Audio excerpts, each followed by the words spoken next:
Okay, Assalamu alaikum everybody. Thank you very much for coming. You get a lot of swab for coming today. It's snowing outside, but alhamdulillah, we've still got people here today. And that is what I call real jihad. And when it comes to Islam, we shouldn't stop little things like that coming to the mosque, especially it's Allah's house. So well done to all of you who actually did make an effort to come today. Our topic today is Christmas. We have to cover Christmas every year.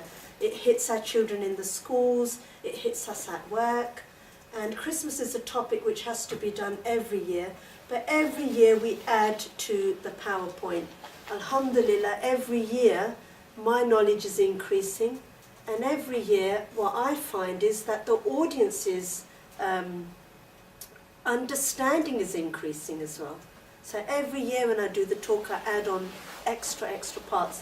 Today we are going to the extra today will be, we are going to talk about Maryam radiallahu anha's birth as well, and Zakariya alayhi salam's story, and we will be looking at the fact that why is it that Christians believe that Jesus is the Son of God.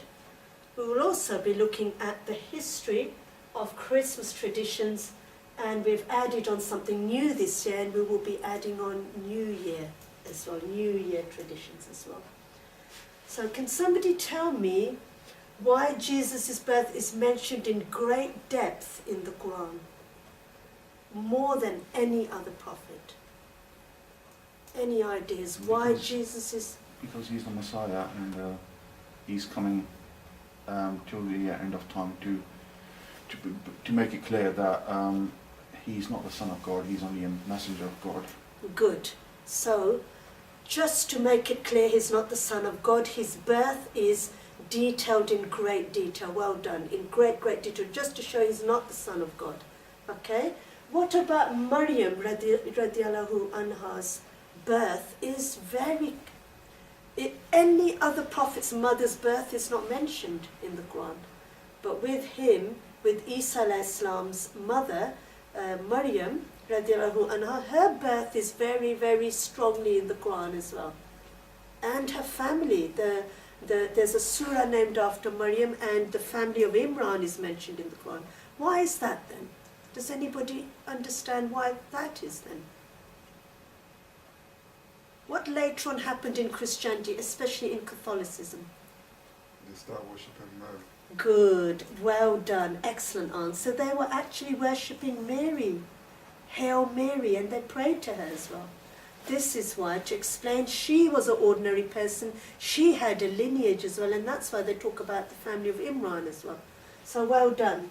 Okay, so let's now go right to the very beginning, and let us talk about Maryam radiallahu anha's birth first.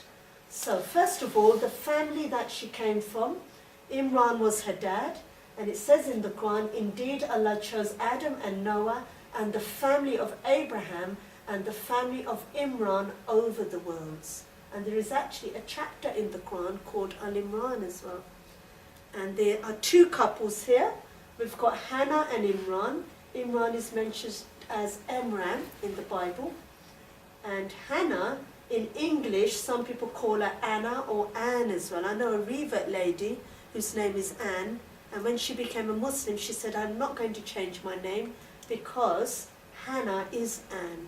Okay? And the other couple is Elizabeth, or Elishba in Arabic, and Zakariya.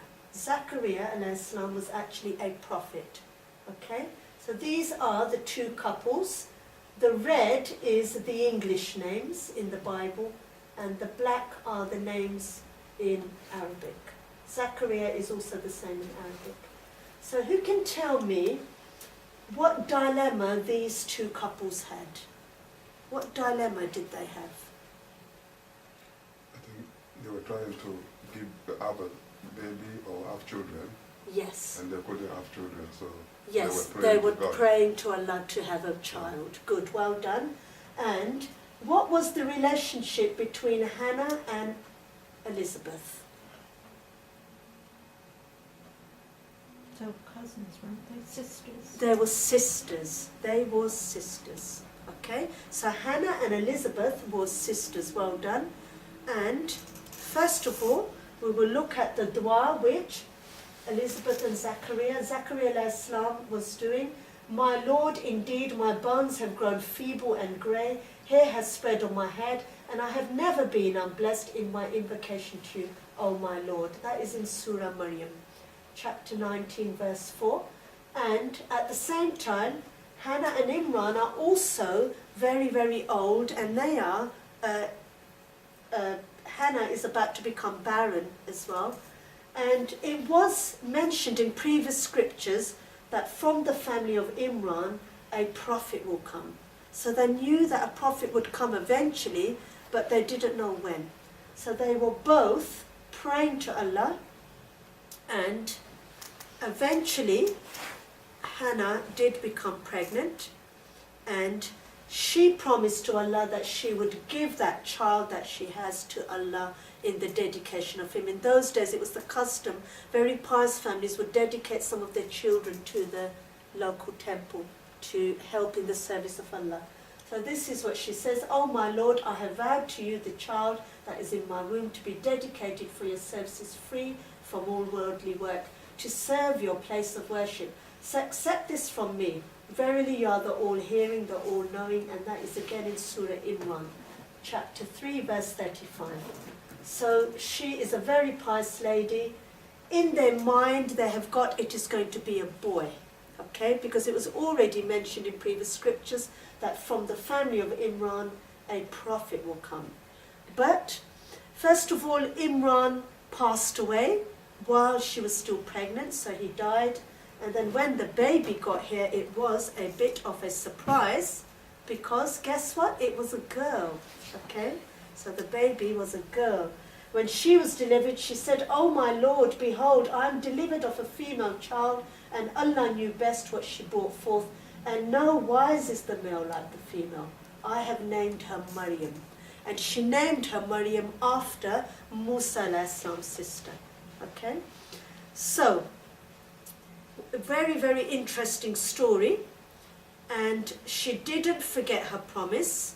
She knew that she will definitely still keep her promise, whether it's a girl or a boy, to send her child to the local temple once she is ready. She didn't forget her promise, but in those days it was only men who went and prayed regularly in the temple. Did you know that Islam is the first religion where women were allowed to come into the mosques, which is very interesting. So as soon as Maryam turned 12, she was at age of maturity, and her mum decided that she wants to send her daughter to the temple. What do you think might have happened then near the temple area?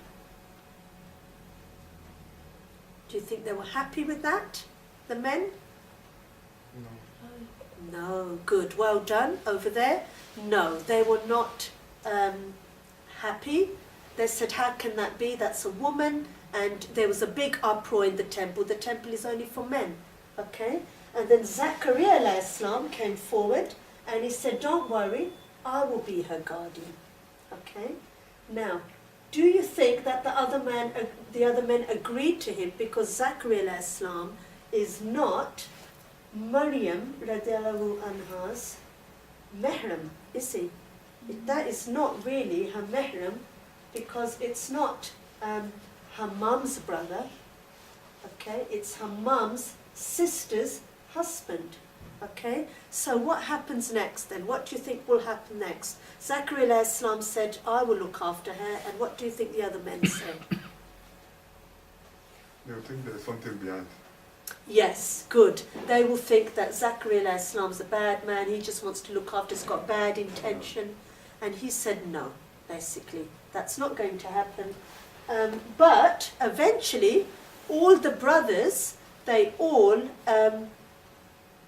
got together and they decided that they will have a little lot going on. So what they decided was that they will get some sticks, pens. The pens in those days were sticks. They will write their names on there and they will throw them in the river, and whichever pen rises, that is the pen that will, that person then will look after Maryam radiallahu anha. So here we are, here's our river. in goes the pen. Which pen do you think will come out? Zakariya. Zakariya alayhi salam. Let's have a look. Here we go. Out comes Zakariya alayhi salam's pen. Okay? And this story, for the first time, was revealed to Prophet Muhammad sallallahu alaihi wasallam. Did you know that this part of that story of Zakariya alayhi salam is not mentioned anywhere in any of the previous scriptures? So here we are, and it actually tells us this in the Quran. This is from the news of the unseen, which we revealed to you, O Muhammad. You were not with them when they cast lots with their pens as to which of them should be charged with the care of Maryam, nor were you with them when they disputed. That again is in Surah Imran, chapter 3, verse 44. So Zakariya alayhi salam then takes Maryam radiallahu anha to the temple, and Hannah does a little dua for her before she goes. Hannah says, and I seek refuge for her in you and for her descendants from Shaitan, expelled from the mercy of Allah. Again, that's all in Surah Imran. And so her Lord accepted her with good acceptance and caused her to grow in a good manner and put her in the care of Zakariya alayhi salam. Again, all of that story of Zakariya alayhi salam is all in Surah Imran. And Zakariya alayhi salam was a really good man. He built a little room for her at the back of the temple. And at the back of the temple, it says, "O Muhammad, recite in the book the account of Mary when she withdrew from her people to a place towards the east. And there Maryam, radiallahu anha, worshipped her Lord devoutly day and night." She was a really, really pious lady. Very, very pious lady. And she worshipped day and night there in that room. Nobody was allowed in that room. And Zakariya alayhi salam from the stairs would normally give her food from the stairs. And one day when he went there from the stairs, he got really worried because he saw some food there. Okay? And he got worried because no other men were allowed to go in her room. And he said to her that, "Maryam, where did you get that food from? Are there any other men coming to see you?" And she said, "No." Where did that food come from? From Allah. From Allah. Allah subhanahu wa ta'ala was sending that food. How do we know that food was from Allah? Does anybody know? How do we know? Yes. It was out of season, wasn't it? Good, Yeah. well done. It was out of season fruit. So for example, say it's snowing outside today and suddenly I bring in a big box of Pakistani mangoes. And you're going to wonder, where did you get those from? Because it's snowing out, then it's not the season of mangoes, is it? Okay? And remember, in those days, there was no importing either. There was no importation. It's whatever grew in the land. So that is how we know that there was fruit. That fruit was from Allah. Now this bit is very, very interesting, and it's really those of understanding that will understand, really. Why do you think that this part of the story was not mentioned in earlier scriptures, and for the first time it was revealed in Quran, specifically about food and Maryam? Let's see, and I know you mentioned this earlier, so you might know the answer. I'm not too sure, but I'm thinking it's because they want to differentiate the early scriptures from the Quran, so that it doesn't look like it's copyright. Okay, not quite. Something happened in the religion before, within Christianity, about Maryam, and you told me earlier what that was. Okay, they were worshipping. They were worshipping Maryam as a god. Yes, she was a deity. We are going to talk about this in a minute, because when we go through further in the story, when we talk about is Jesus the Son of God, they took Mary as a deity, as a god. So they are showing here that she ate and drank like an ordinary person. It's very, very interesting. And it actually does come up in an ayah later where they talk about Maryam radiallahu anha and Isa alayhi salam, that they both eat and drink like normal people, when Allah's trying to tell us they are not gods. Okay? So this is why this is mentioned here. Let's go through what it says in the Quran. Every time Zakariya, peace be upon him, entered upon her Mary in the prayer chamber, he found with her provision. He said, "Oh Mary, from where is this coming to you?" She said, "It is from Allah." Indeed, Allah provides for whom He wills without account. So everything's all wonderful. She's being looked after by Allah. Everybody knows she's a very, very pious woman because Allah Himself is looking after her. And then one day, in her room, her quiet room, there's a light and she sees a man there in her room. Was that a man? Was it a man? Angel. Angel. Angel.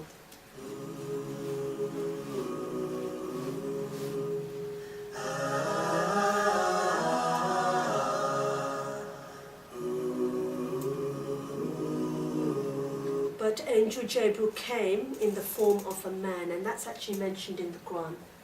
And she said, "What are you doing here? Get out of here. Why are you in my room?" She was very, very frightened. Can you imagine a young girl and, a man comes in her room? Remember, nobody came in her room. Even Zakariya used to give her the food from above the stairs. So behold, the angel said, "Oh Mary, Allah has chosen you and purified you, chosen you above the women of all nations." And that's in Surah Imran, chapter 3, verse 42. And when the angel said, "Oh Mary, Allah gives you glad tidings of a word from Him, and His name shall be Messiah." It's from the word Messiah that the word Isa comes. The word Jesus was later on when it went to other lands, but the actual word, if you look in there, can you see the word Isa is actually in the word Messiah? Jesus, the son of Mary. He shall be highly honored in this world and in the next, and brought near to Allah. Do you think she was worried? Yes? Yes. Yes. Why was the angel made a man and not a woman? All angels are male. Okay? All angels are actually male. No, angels don't have a gender. Well, apparently, according to the Quran, angels are male. Okay? So she said, "My Lord, how will I have a son when no man has ever touched me?" The angel answered, "Thus shall it be. Allah creates whatever He wills. When He decrees something, He merely says be, and it is." What is the magic word be in Arabic? Kun fayakun. Kun fayakun. There was actually a really interesting program I was watching. It was, I think, Good Morning Britain, and there were ladies phoning in, and they were asking about, we're trying to have a baby and we don't know what to do, and can you help us? And there was a doctor on the other line. It was a really interesting program. And you know what? This Arab lady phoned in, and she said that there was no hope of her having a child ever. And she said the word, and she said it out in public on the BBC. She said the word kun fayakun, and she became pregnant. And she told everybody, say that word. And she started explaining. So it was very, very interesting. Now that angel Jibreel alayhi salam, what he did was he blew on her, and straight away she became pregnant. Okay? So they say that as the spirit, in a way, a little bit of the spirit were inside her, and that is what made her pregnant. So, the story so far.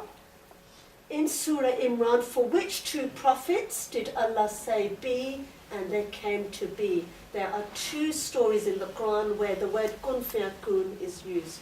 Who can tell me who those two are? So Any it's ideas? when the world began. When the world began, Allah said. No, we're talking about two people that came into existence by Allah saying the word be. Two prophets. Good, well done. Adam alayhi salam was one of them, and Isa alayhi salam is the other. They both came into existence without a father, About and in John. Adam's case, even without a mother. Okay?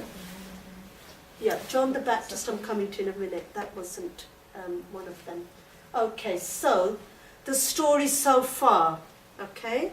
The story so far now is that Hannah and Imran did eventually have a baby, even though they were approaching old age, and they were shocked when they got Maryam, because what it had said in previous scriptures was that from the family of Imran, a prophet will come, okay? and they were shocked when Maryam came, but that plan was yet to come. Okay, so we've got that plan. The plan now is that Maryam radiallahu anha has just been given the message that she's going to have a baby boy, a prophet of Allah, and his name will be Isa alayhi salam. In the meantime, do you think these two are still praying for a baby? They haven't had it yet, have they? They're still praying. And do you know that even though Elishba has become barren by this stage, Zakariya alayhi salam doesn't stop praying. Okay? And what he then is saying, what he's thinking in his mind is that with Maryam alayhi salam, radiallahu anha, is getting fruit by Allah in her chamber, so Allah can do anything. So it was from that bit that he then decided that he will still carry on because Allah can do anything. That's what it says in the hadiths. So, what is the relationship so far? Let's see if you're following the story. What is the relationship so far between Prophet Isa alayhi salam and Imran of Al-Imran, who was not a prophet? How are they related to each other? How are they related to each other? Any ideas? How is Prophet Isa alayhi salam related to Imran? Come on. That's his grandfather. Grandfather, good. You are listening really well. Top person here today, alhamdulillah. So Imran was Mary's father, hence grandfather of Isa alayhi salam. I'm putting these little questions in to see, are you following the story? Okay. In the meantime, we already said that Elizabeth and Zakariya alayhi salam are still praying for a baby.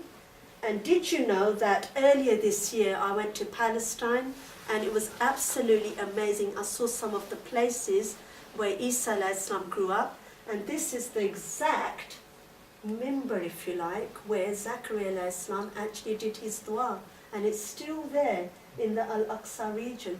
This is the exact photograph of it. I got so excited there. I thought I must take a photo and I'll put it in my PowerPoints. So, here we are. Zakariya salam still praying, my Lord, grant me from yourself a good offspring.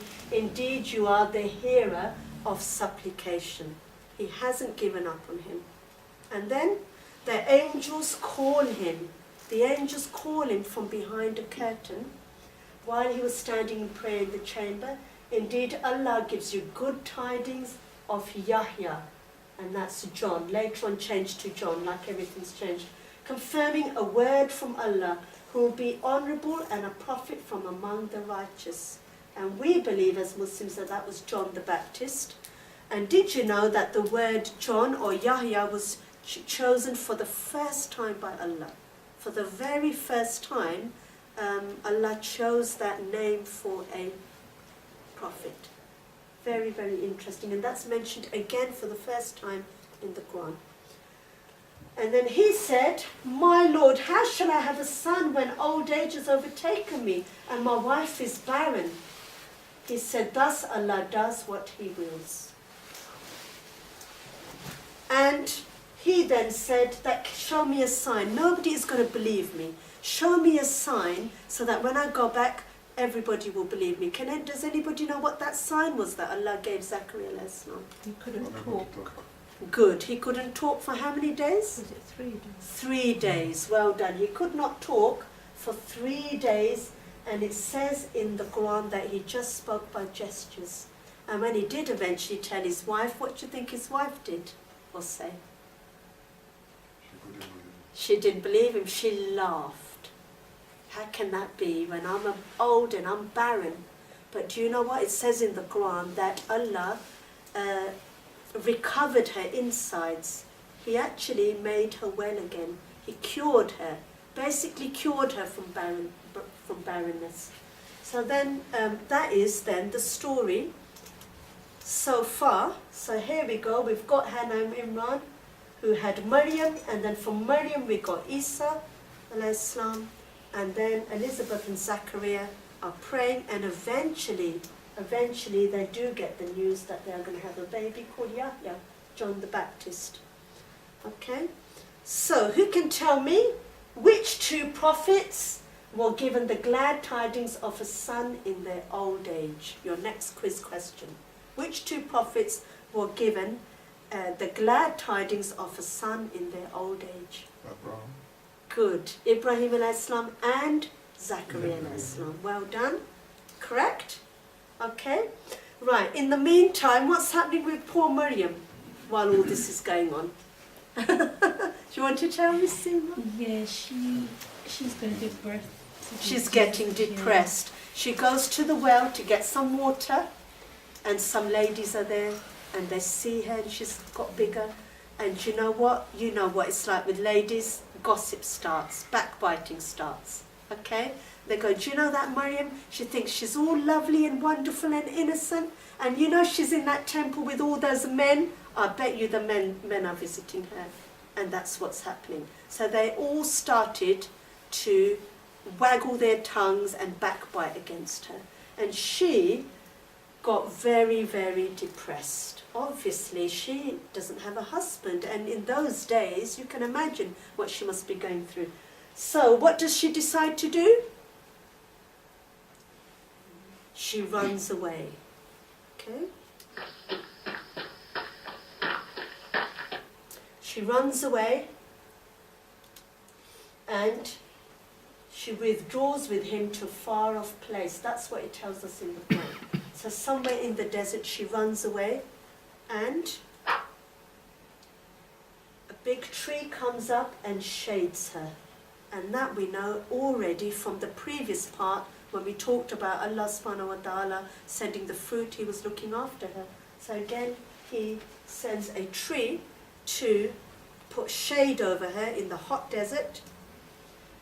Then the birth pangs drove her to the trunk of a palm tree, and she said, "Oh, would that I had died before this and had been all forgotten." So it shows how depressed she is mentally, physically. She's in pain, and she's really, really scared. She actually is showing there that she doesn't want to be alive anymore. So we know that Allah is going to help her. Allah sends a river to cool her eyes.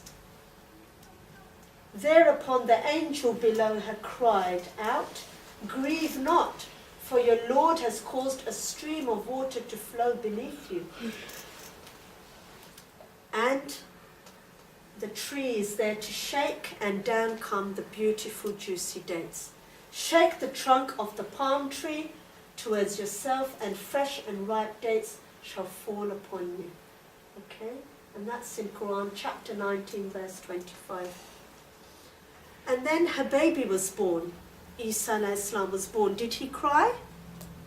No, No. Why didn't he cry? Well done. because Shaitan didn't pinch him. Good boy. Well done. Did you learn that from last time's lesson? Yeah. Excellent. I'm really pleased with you boys. You are doing really, really well. Alhamdulillah.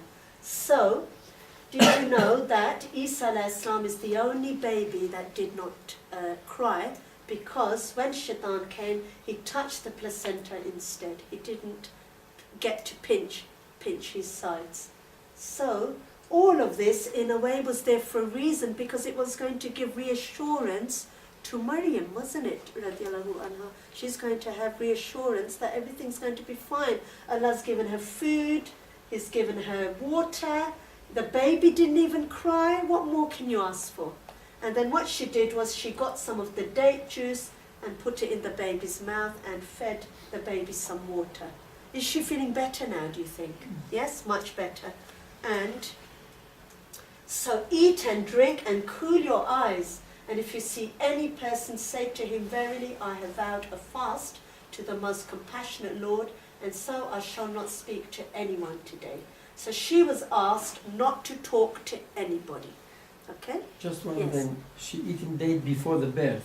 Yes, she Because did. now, why someone pregnant, you have to give them date is easy for. And science Yes, says yes, same now. yes, correct. That's correct. You know, the sunnah is to eat dates even while you are pregnant, because it helps the sugar, it makes you strong, gives you iron levels, reduces bleeding, that kind of stuff. In fact, did you know that It is the sunnah of Maryam, if you like, radiallahu anha, that then Prophet Muhammad sallallahu alaihi wasallam revived and then told us that when babies are born, give them a date and water. That was actually the first thing that Maryam did. So over 1400 years ago, when a child was born, the Prophet Muhammad, peace be upon him, made it his sunnah to take a small part of the date and place it in his blessed mouth.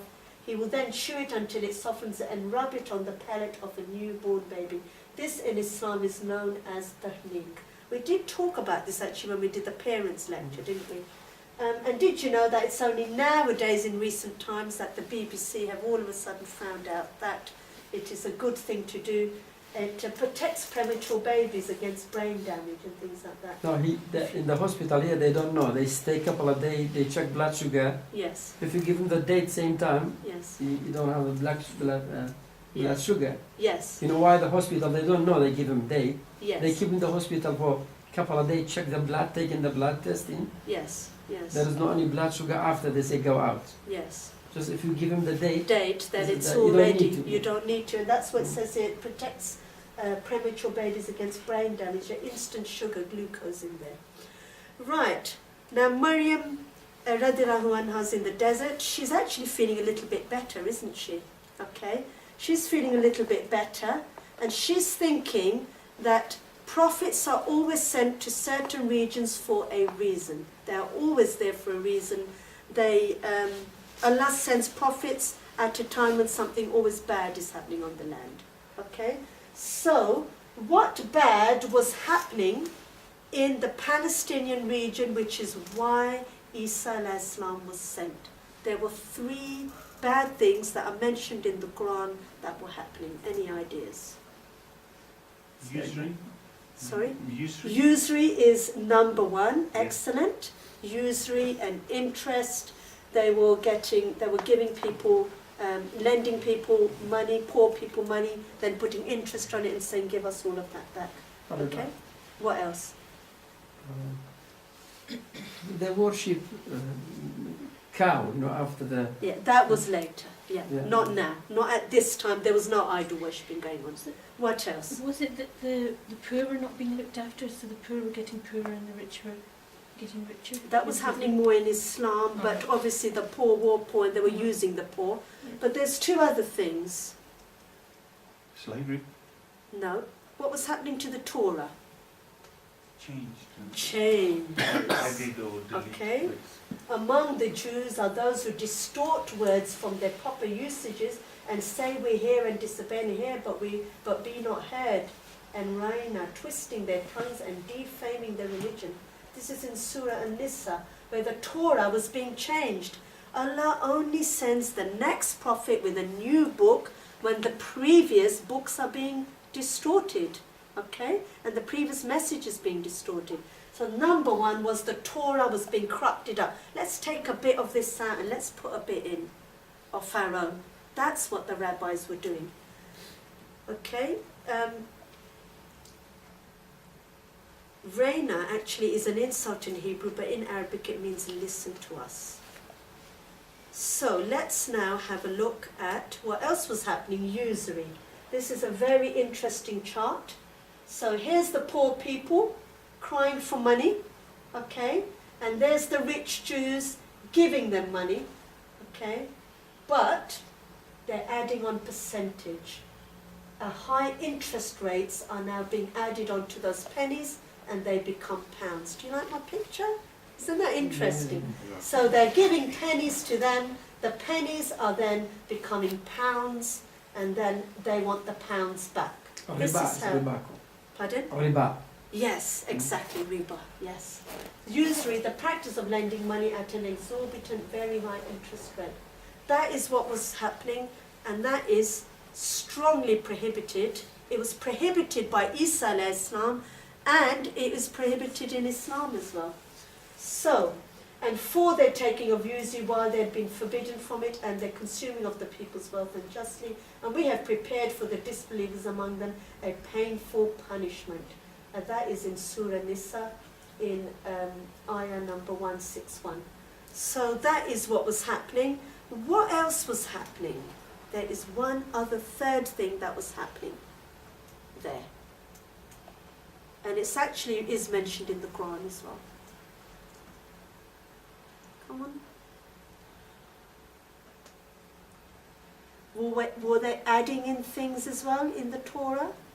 Over exaggerating, making their religion supernatural? Oh, your magic. Yes? So this is the other thing that they were doing. They were making things unlawful even though everything was fine. Okay? So for wrongdoing on the part of the Jews, we made unlawful for them certain good foods which had been lawful to them, and for the averting from the way of Allah many people. This is actually in the Quran. So there were certain foods which were lawful to them and they were making it unlawful to show their religion is really, really great. Ours is some supernatural religion. Any ideas on what kinds of things were fine and then they said, no, you can't eat that and you can't eat that? We've done this before. Shellfish, was it? Something to do with fish. No. Shellfish. Is it like because when they're mixing their milk and their meat, they don't Excellent, yes, well done. They were not allowed to drink milk with their meat. Where's that written? Nowhere. It wasn't written anywhere, it was made up, and it's actually mentioned in the Quran that that's what they were doing, and in the Hadiths. Anything else? Fish is one of them, so I will take that answer. No, fish and meat you're not allowed to mix either. Two types of meat you're not allowed to mix. All these kinds of things they were doing. And 30 rules of what they are not allowed to do in Shabbat. Very strict. Not even allowed to put a light on. That's not in the scripture anywhere. Okay? They still do that, don't they? They're still like, doing keep it. separate, like They chopping do. boards and things. And Yes, they separate keep separate cooking. chopping boards, they keep separate fridge for certain foods, and they don't put even a light on, and they don't even cut certain things on their Shabbat, which is every Saturday. Loads and loads of rules, loads and loads of rules. This is why the Reformed Jews came about, really, because they found their own laws very, very strict, but they'd made them up a lot of the time. So Maryam then, radiallahu anha, then decides, let's go back to my town, because that is where the message he was supposed to come. Isa was supposed to come in that town. I need to go back to that town with him. And she knew that Allah will protect her. Allah said, do not speak, so she didn't. And she goes back to her town, and everybody gathers around and they all laugh at her. They all gather around and say, look, didn't I say? It's true. She is pregnant, and look, she was pregnant, and look, she's got a baby in her hand. So they all gathered round. Then she came to her people carrying her baby. They said, oh Mary, you have committed a monstrous thing. Oh sister of Aaron, your father was not an evil man, nor was your mother an unchaste woman. So basically they are comparing her to all the good people. Aaron, Harun, it's from that lineage that she came down. And also there was a very pious man called Harun in that village who had died recently, to which 40,000 people had come to his funeral, and she was from that tribe. So in those days you would say you're the brother of that tribe or you're the sister of that tribe. So they were trying to liken her to all the good people, and they were asking her what on earth is going on. So people started asking her, who's that in there? Come on then, tell us, who's that in there? What's that? So all she did was she pointed to the cradle. That's all she did. And thereupon Mary pointed to the child. They explained, how can we speak to one who is in the cradle? A mere child. They are mocking her in chapter 19, verse 29.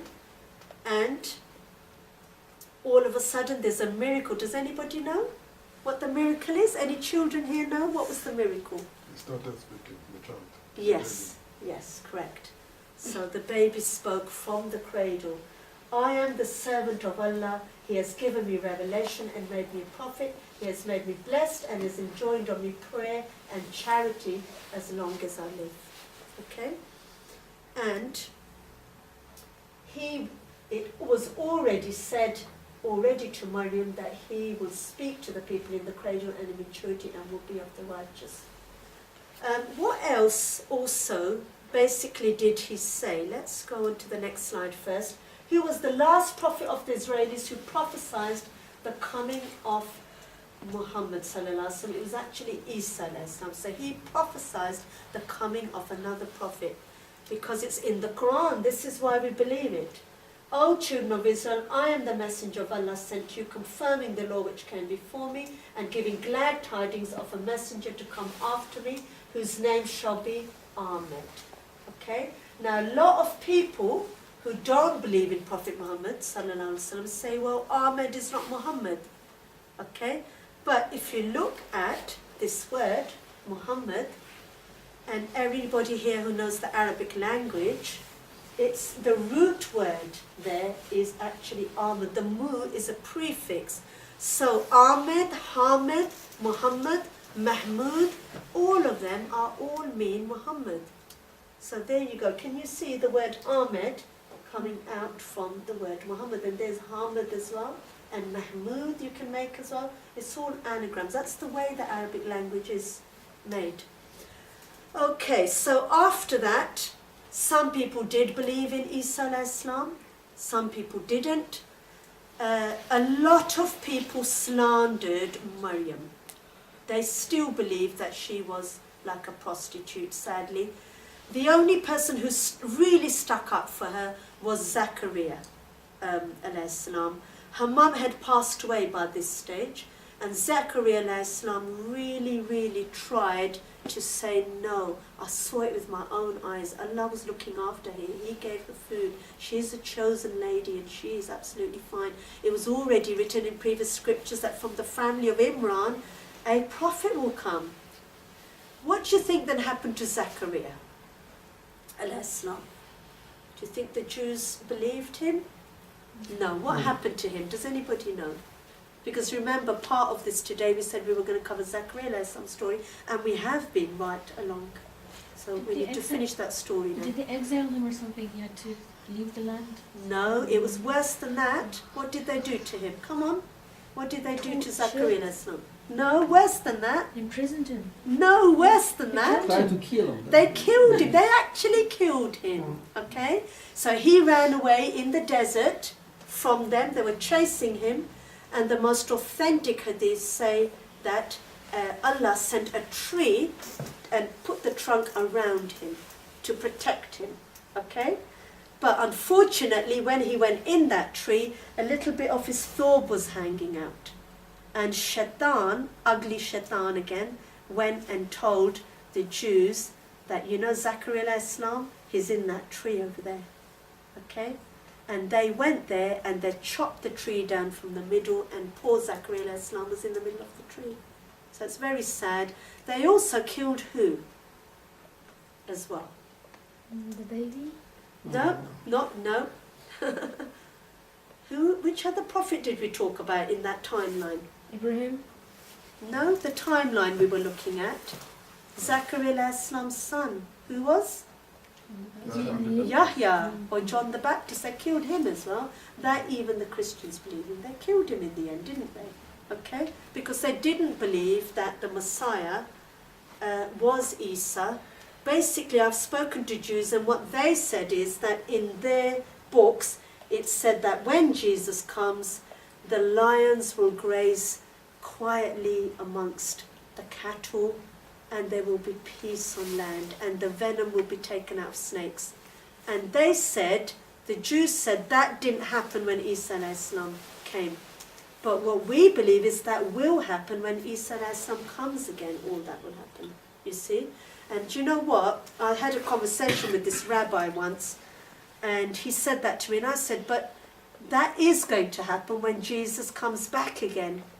And he goes, is it? And I said, yes, we believe in our hadiths, when Isa alayhi salam comes back again, the venom will be taken up snakes, and the cattle will graze quietly amongst the lions and all the rest. And do you know what? He goes, oh my God, do you think we've got it wrong then? And I said, yes, I think you have. Because that is exactly what has happened. You know, in the timeline, Yes. is John the Baptist a child whilst Jesus is a child? Like, like Yeah. at the Yes. same time the cousins? Yes, Right. yes, correct, yes. So Yahya alayhi salam is the same kind of age as Isa alayhi salam, but how is he related to Isa, who has been looking at my timeline from the beginning, how I've been coming down? How is he related to Isa? The cousins, Second. second cousins. It's his mum's. Uncle. Hold on a minute. His Second uncles. cousins. They are sisters. Now, let's think about this. Cousins, Remember my cousin, timeline. cousins. Let's think about this. Maryam's mom, Hannah, was the sister of Elizabeth. Okay? So Hannah had Maryam, and Elizabeth had Yahya. So how is Maryam and Yahya related to one another? They're cousins. They're cousins, okay? Maryam and Yahya alayhi salam are cousins. So he is like an uncle of Isa alayhi salam, but they were the same age. Because Zakariya alayhi salam had a baby much, much later. Did you know he was over 100 years old when he had Yahya? So where does this concept of baptism come from John, from Yahya? Basically, this, you know, like we do wudu and we cleanse ourselves ready for salah. It's something along that line that he would show people, that you go in the lake and you wash yourselves, and then from there, you know, when we do wudu, our sins are forgiven. And from there, this concept that when you get baptized, your sins are forgiven. That's where it's all come from. But don't forget, the original message was different to how it got changed in future generations. Right, let's carry on. Some people who accepted that Maryam radiallahu anha was genuine gave her a place to stay, and this is the actual cradle in which Isa alayhi salam used to sleep in. We saw that when we went to Palestine. This is the room. There was a room. Obviously, I couldn't take a very clear picture. But I this sent is it to the you a lot of closest I picture can. in the WhatsApp. You saw the PDF. Everything there. The latest thing you The sent me. PDF I sent it to you. Yes. Every picture clearly there. Is it? Right. I better get those out and I better put them in my PowerPoint for next Yeah, year. it's there in the PDF. Is it the latest WhatsApp you sent me then? It doesn't matter. Send it to me again and I'll have a look. Okay, so this is his cradle, and this is actually her room where she stayed as well. This is her room where she stayed. It was very humble, just white stone, that's all it was. And it was really lovely atmosphere there, honestly. So emotional it was, so emotional going in that region. So, in Islam, we don't believe in a Joseph. There's a big cross there. No Joseph in Islam. No wise men either. And no stable story either. All of that got mixed up with paganism, which we are going to come to now. This is how the original message got corrupted up. The only part of the story in Christianity which you hear in your schools is the bit about Angel Gabriel coming to visit Mary. Okay, that is the only part that is correct. Isa alayhi salam is mentioned 25 times in the Quran. He is one of the major prophets of Allah, and he's actually mentioned more times than Prophet Muhammad sallallahu alaihi wasallam. Does anybody know how many times Prophet Muhammad sallallahu alaihi wasallam is mentioned in the Quran? Any ideas? 33. No, 4. Yeah. Only 4. Oh, Okay. When he was 30 years old, that is when Allah then sent down the gospel, which is the Injil. Okay? And he was then expected to start teaching the people all about what was written in there. That was the new book that was sent. It was only sent verbally. So verbally he would recite that to people. And don't forget, before he had time to even write it down, what happened to him? He was taken up to Allah within 2 years. There was no time to write it all down. This is why we have lost the Injil. Okay? Very important to understand all of this. So, in the Gospel, he said again and again the same as the previous books. He was basically a Muslim.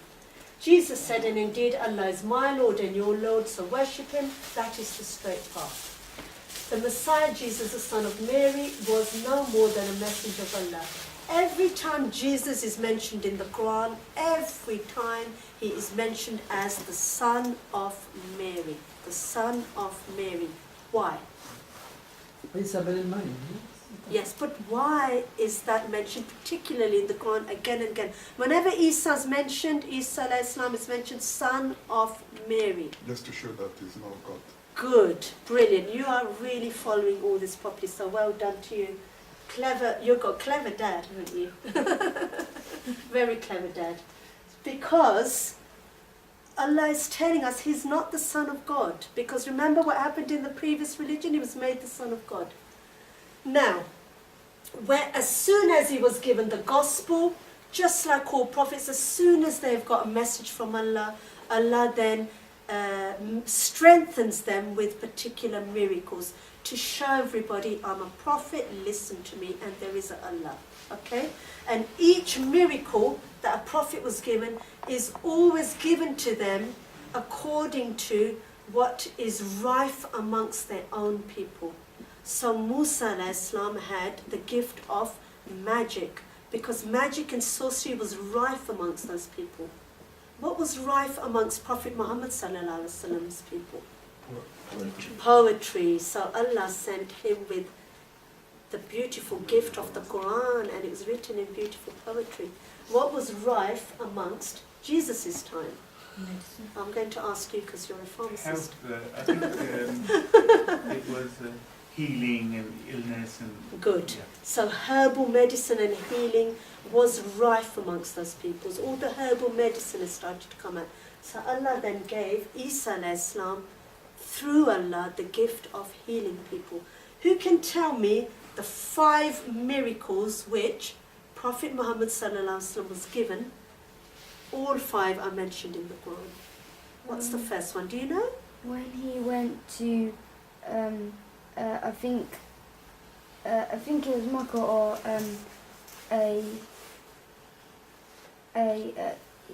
Makkah. He went on a flying horse. No, you're getting mixed up with Prophet Muhammad sallallahu alaihi wasallam. We are talking about Isa alayhi salam. Okay? You said Muhammad. Sorry, did I say Muhammad? Sorry, I meant Isa alayhi salam. 5 miracles which Isa alayhi salam was given. He And- healed the lepers. Good, that's one. He healed the lepers. He raised the dead. He raised the dead. Cured those born blind. Yes, good, that's 3. What about that tale about the fisherman? Yeah. No, you're looking at Christianity. You have to stop going to those This Christian debates is the supper. because you are being corrupted up. Is the No. supper part of the miracle? the meal that came from heaven. Is that not part of the miracle? No, that He no, made not the the dove. miracle that he showed. That was directly from Is Allah. it Okay, the, Made the the clay dove pigeon? alive. That's the one I'm going at. That's the first one, okay, that I wanted to do because it's mentioned in the Quran first. Okay, so he breathed life into a clay pigeon. So the Quran mentions miracles he performed with Allah's permission. Every time a miracle is mentioned, it says with Allah's permission. Why does it say with Allah's permission? Only with him and not with the others. To show Again, he's not God and he To knows show himself. he is not God. Because the Christians believe because he was showing these miracles, he is God. Okay? So, the Quran mentions miracles performed with Allah's permission. Indeed, I've come to you with a sign from your Lord, in that I designed for you from clay that which is like the form of a bird. Then I breathe into it and it becomes a bird by permission of Allah. Okay? And the other one we have mentioned, cure the blind and the leper and give life to the dead by permission of Allah. Again, can you see? Again, it's written in there. And the other 2 which nobody got was, and I inform you of what you eat and what you store in your houses. So that's really interesting because people were not helping the poor, people were not giving to the poor, so he knew, I know you've got a sack of rice in your house, okay? And I know that you're eating pizzas every night, that kind of stuff. He knew what you stored in your houses and what you're eating. Indeed, in that is a sign for you if you are believers.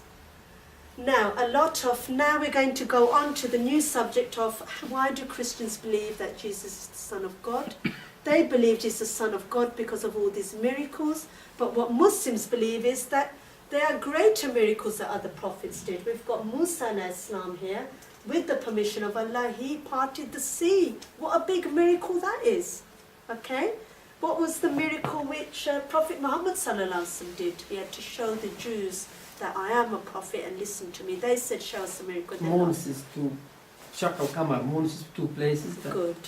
He split that Qamar in half, the moon in half. Narrated Hazrat Anas, the people of Makkah requested Allah's Apostle sallallahu alaihi wasallam to show them a miracle, and he showed them the splitting of the moon. That's in Bukhari. And it's actually mentioned in Surah Al-Qamar as well. That incident is mentioned in Surah Al-Qamar as well. Says, did you say when the astronaut went to the moon they could see that split? Yes, I did mention that. Yes, well done for remembering that. When Neil Armstrong went to the moon, there was actually a line in the middle of the moon. And he came back and told everybody that this moon looks like it has been split somewhere along the timeline in the world.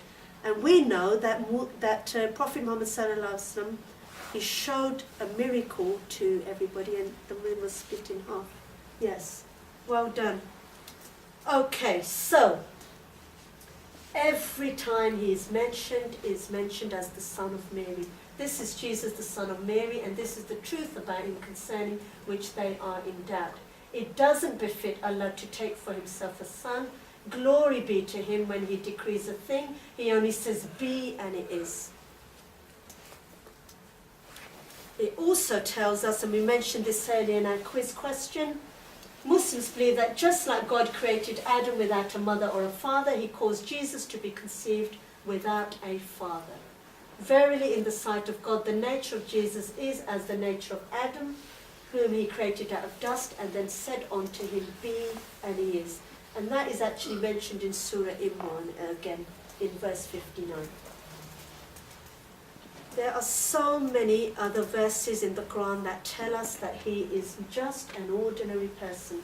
Oh, behold, Allah will say, oh, Jesus, son of Mary, did you say to the people, take me and my mother for two gods beside Allah?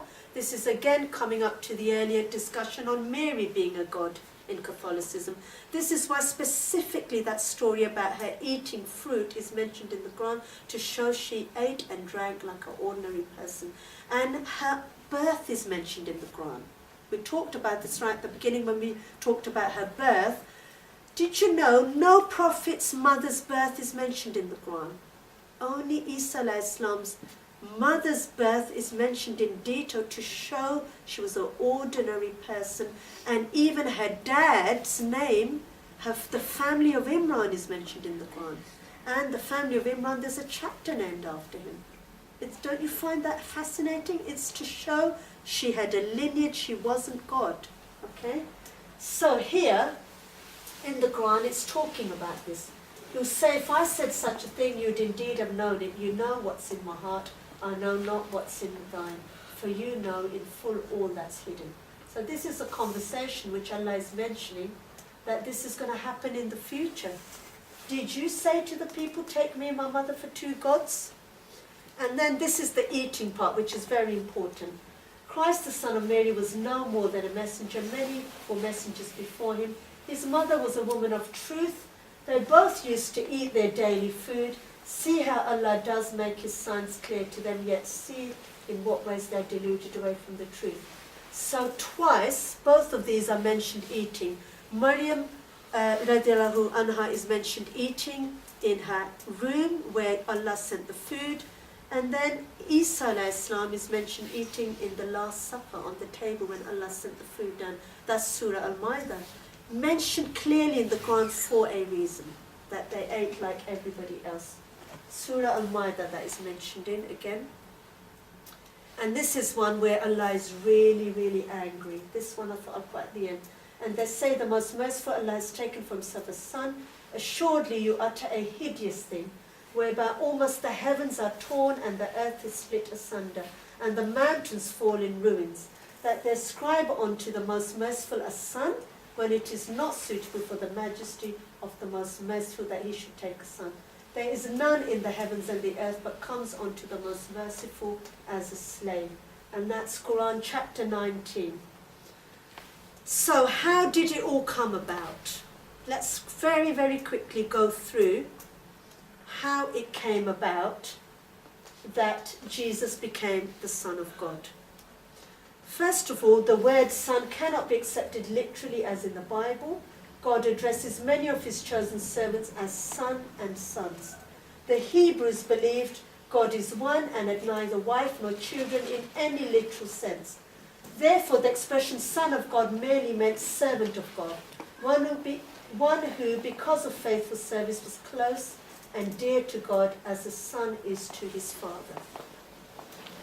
In the language of Jews, every righteous person who follows the will of God means you are a godly person and a son of God. It was a metaphorical descriptive term commonly used among the Jews.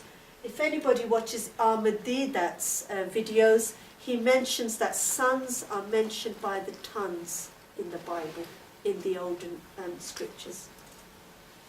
The New Testament Greek word translated as son are pious and paida, which means servant, or son in the sense of servant. Now don't forget the Bible has been translated so many times, hasn't it? The original Aramaic doesn't even exist anymore. And it was changed then to Greek and then changed to English. So you lose the essence of the word. Just like in Arabic, there are certain words which you can't, they don't even exist in English.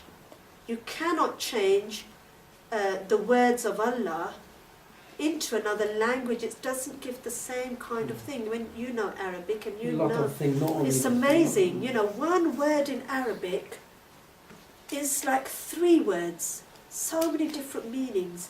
You know, some of you, when you look at my slides, there's 1 sentence in Arabic and 4 sentences in English. Not only this, Arabic, if you translate, if you put 10 pages, still not same meaning. Yes, exactly. That's what I'm trying to When say. I hear in the mosque here, they talking, they going deeply in the other language, still not making, Yes, not that, yes. And this is why the Quran has never been able to be corrupted. You keep it in its original text and you can't corrupt it. One little word and the whole sentence meaning changes. Yes? So, when they changed the Bible and updated the languages, the servant word became son. Because in one language it's servant, in another language it becomes son. Jesus merely saying that he is God's servant in many, many texts. Some of you who come to the Christian-Muslim debates that I do in the church, I've actually quoted all those Bible bits where he has said, I am a servant of God. Yes? And he says, our Father, not my Father. So many times. The turning point in history also came when the non-Jews started to embrace the faith in large numbers. The non-Jews were the pagan Romans. They worshipped hundreds and hundreds of gods. We need to look to the pagan world of the Gentiles in order to understand the mindset of the people. So as Christianity spread, first Christians believed Jesus was not the Son of God. Christianity began to spread into other lands. It got to Greece, where all the Romans were pagan and worshipped hundreds and hundreds of gods. And this is what was happening. The Gentiles had been living in a Greek world. Their lands were dominated by the Roman Empire, being the superpower of the world. It was being heavily influenced by the Hellenistic religion, philosophy and culture. And these were some of the things that were happening. Greek gods and goddesses were being worshipped. We know Zeus, Aphrodite, Diana, Venus, Jupiter, all these gods were being worshipped. We also know that the temples, priesthoods and feasts were all dedicated to all these gods.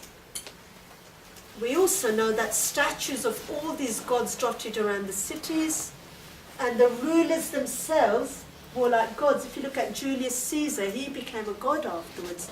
They would actually, I actually went into Colchester Castle on a school trip once, and they were talking about all the old Caesars. They would make them into gods afterwards.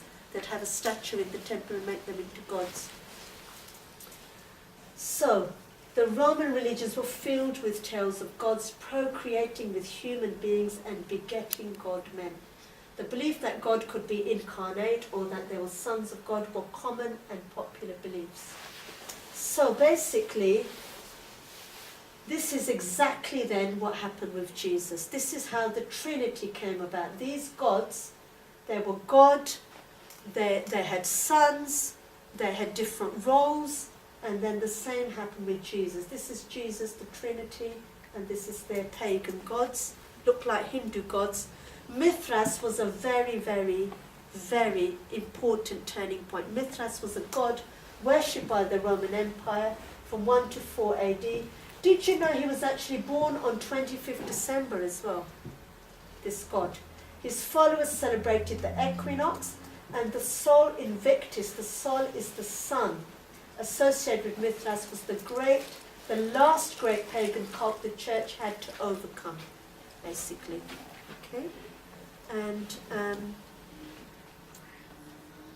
that was actually from the Guardian newspaper, that part. Saul of Tarsus, he later became Paul. This is Bid'ah upon Bid'ah happening here. Saul was his original name. He was a Jew who had been an enemy of Jesus, but later changed course after the departure of Jesus. This is actually all in Encyclopedia Britannica, which is a non-Muslim source. And he was given a mission to please the pagan non-Jewish people, who were the majority and were more dominant. He had to convert them to Christianity. So what do you think he did? He changed bits to appeal to the pagans, so the pagans will then adapt Christianity. Okay? So, he initiated changes into Christian teachings, contradicting disciples like Barnabas, who believed in the oneness of God and who had actually lived and met with Jesus. This word begotten is a very bad word, begotten, because when Surah Al-Ikhlas came out, the word begotten was used in particular to explain that Allah begets not, nor was he begotten, and no one is equivalent to him.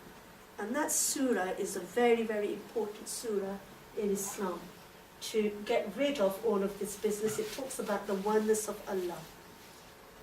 Okay, now what we're going to do is we're going to have a video on what we've done so far, and boy have we done a lot. We have covered basically 4 stories, so we need to have a recap. And once we've had the recap, then we will look at more paganism and all these traditions nowadays, including New Year's as well. We'll have questions in a minute. Let's just pop the video on.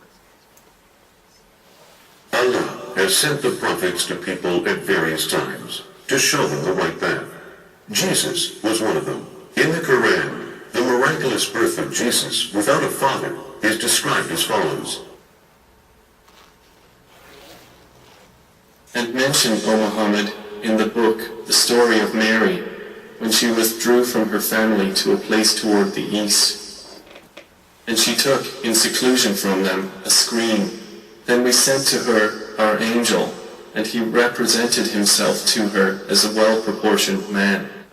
She said, Indeed, I seek refuge in the most merciful from you, so leave me, if you should be fearing of Allah. He said, I am only the messenger of your Lord, to give you news of a pure boy. She said, How can I have a boy while no man has touched me, and I have not been unchaste? He said, Thus it will be. Your Lord says, It is easy for me, and we will make him a sign to the people and a mercy from us, and it is a matter already decreed. So she conceived him, and she withdrew with him to a remote place. And the pains of childbirth drove her to the trunk of a palm tree. She said, Oh, I wish I had died before this and was in oblivion, forgotten. But he called her from below her, Do not grieve, your Lord has provided beneath you a stream. And shake toward you the trunk of the palm tree. It will drop upon you ripe, fresh dates. So eat and drink and be contented. And if you see from among humanity anyone, say, Indeed, I have vowed to the most merciful abstention, so I will not speak today to any man. Then she brought him to her people, carrying him. They said, O Mary, you have certainly done a thing unprecedented. O sister of Aaron, your father was not a man of evil, nor was your mother unchaste. So she pointed to him. They said, how can we speak to one who is in the cradle, a child? Jesus said, indeed, I am the servant of Allah. He has given me the scripture and made me a prophet. And he has made me blessed wherever I am, and has enjoined upon me prayer and zakah as long as I remain alive, and made me dutiful to my mother, and he has not made me a wretched tyrant. And peace is on me the day I was born, and the day I will die, and the day I am raised alive. That is Jesus, the Son of Mary, the word of truth about which they are in dispute. It is not befitting for Allah to take a son. Exalted is He. When He decrees an affair, He only says to it, be, and it is. Jesus said, and indeed, Allah is my Lord and your Lord, so worship Him. That is a straight path. The birth of Jesus without a father is described in the Quran as a miracle and compared to the creation of Adam. Indeed, the example of Jesus to Allah is like that of Adam. He created him from dust, then He said to him, be, and he was. The truth is from your Lord, so do not be among the doubters. Adam was created from nothing, with Allah's order. B. In that way, the birth of Jesus is similar to the creation of Adam. This is easy for Allah.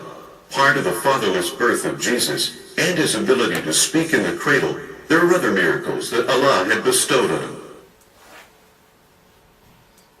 And He will teach him writing and wisdom and the Torah and the Gospel, and make him a messenger to the children of Israel, who will say, indeed, I have come to you with a sign from your Lord, in that I design for you from clay that which is like the form of a bird.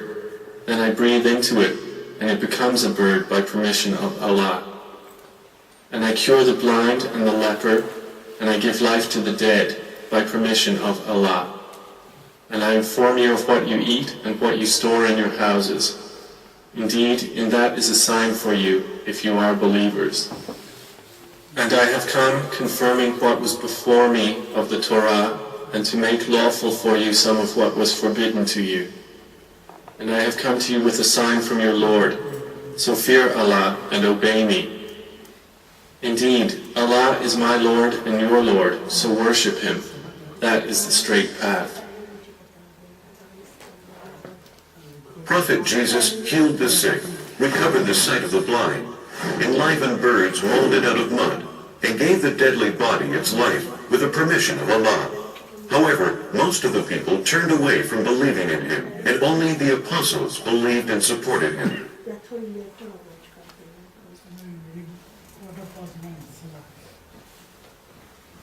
Okay, the excerpts in there was from the film Maryam al-Muqaddasa.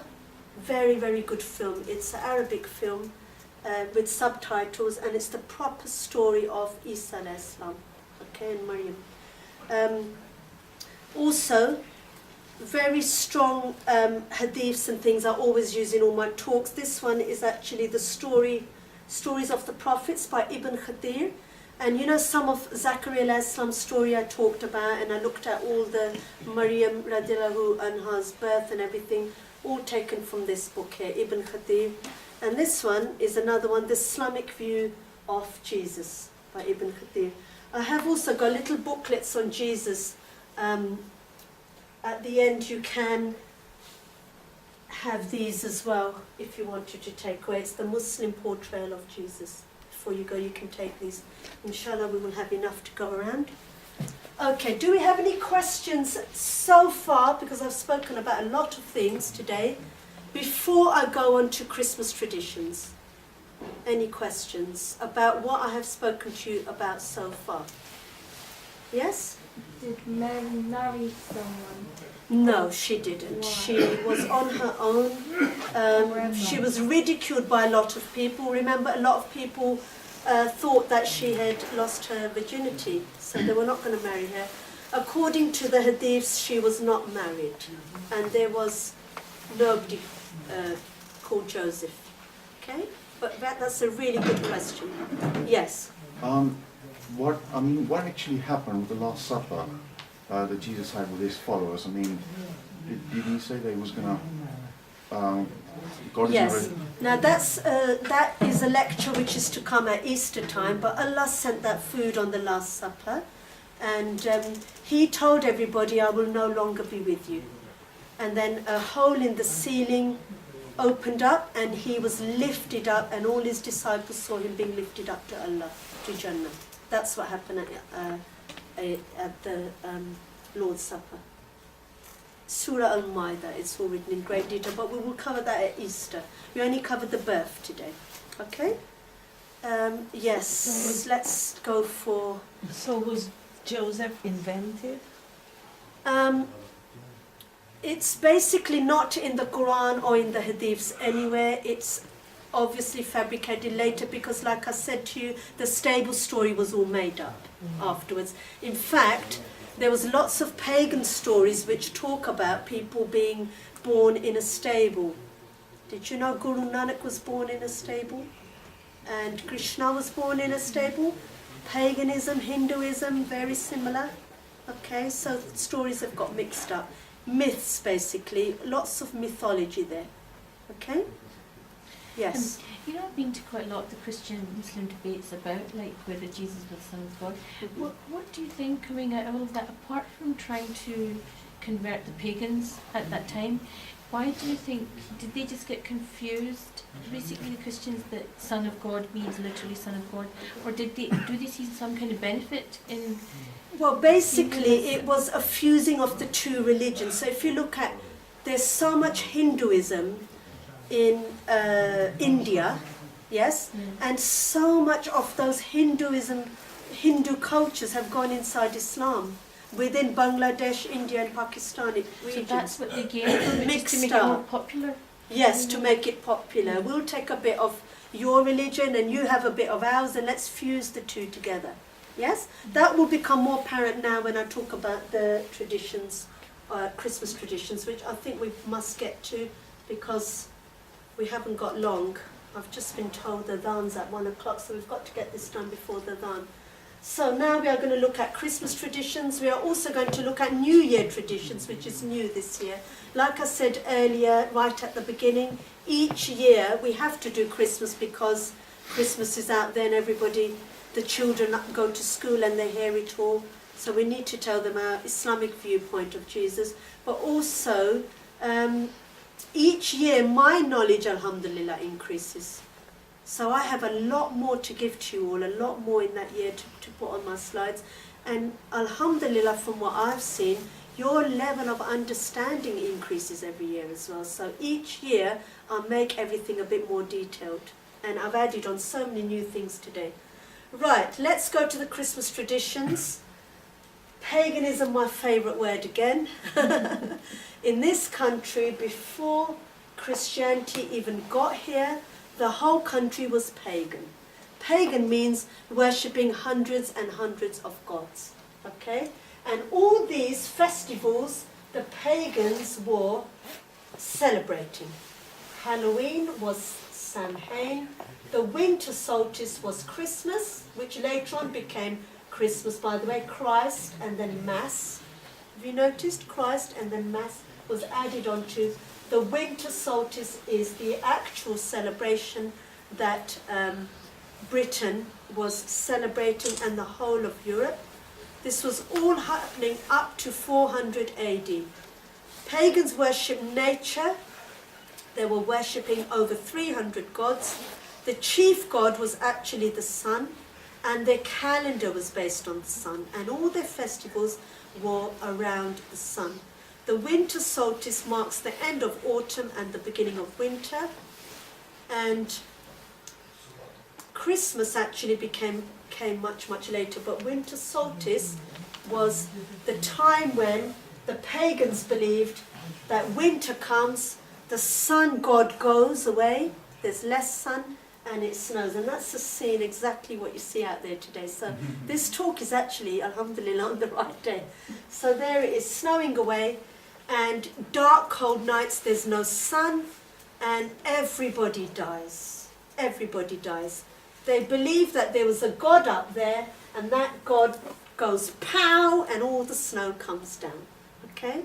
And they believed in so many gods, and this was the evil God, if you like, who brings down all the snow onto the land. The biggest snow areas were actually Lapland. Lapland is one of the coldest regions, and hence linked with the pagan festival the most.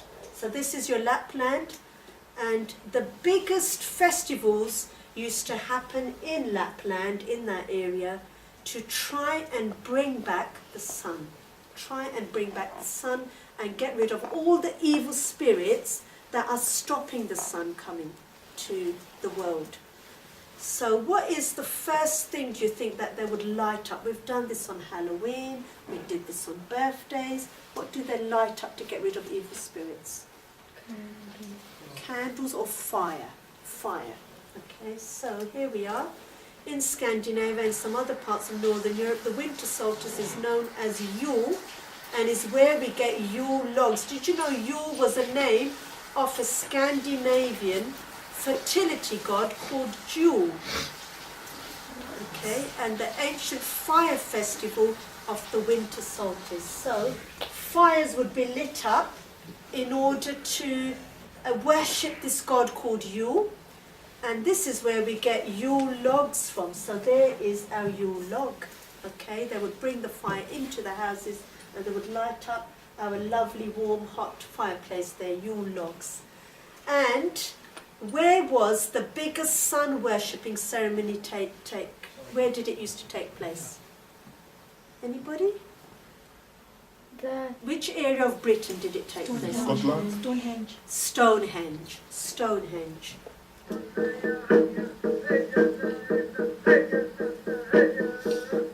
This is where carols were first sung in Europe thousands of years ago, but these were not Christmas carols, they were pagan songs sung at the winter solstice celebrations as people danced around stone circles, and the word carol originally meant to dance to something. So they would light up these fires to honour the gods to come and bring the sun back. The Christmas pudding is also exactly the same kind of concept, where a fire is lit to get rid of evil spirits and to honour the gods up in the skies, just like when we covered birthdays and birthday candles. And alcohol was put in there to make the fire. Lots of alcohol. We also talked about amulets last time. These are amulets which are found when you open up your Christmas pudding, and they were there for good luck. So the gold ring is supposed to be for good luck. The penny makes you rich that year. If you get the thimble, it's bad luck, you never marry. And if you get sweets, then that's good luck. And if you get a ring, then you get married. So it's all really against Islam. And lots of alcohol was put in that pudding to make the fire burn. Mulled wine then came later. This is something which the pagans used to drink. They'd heat up the mulled wine over the fire that they've made to honour their gods and get rid of evil spirits. And there's the mulled wine there. Okay. Then they regarded certain things as holy because they didn't die in the snow. Everything died, but there were certain things that didn't die. What didn't die in the snow? Yes? Snow plants. Snow? There's plants that... Yes. go What through kinds the of snow. plants? Trees. Trees. Which kinds of trees? Like birch trees or... Fir tree. The fir tree. Holly trees, yes.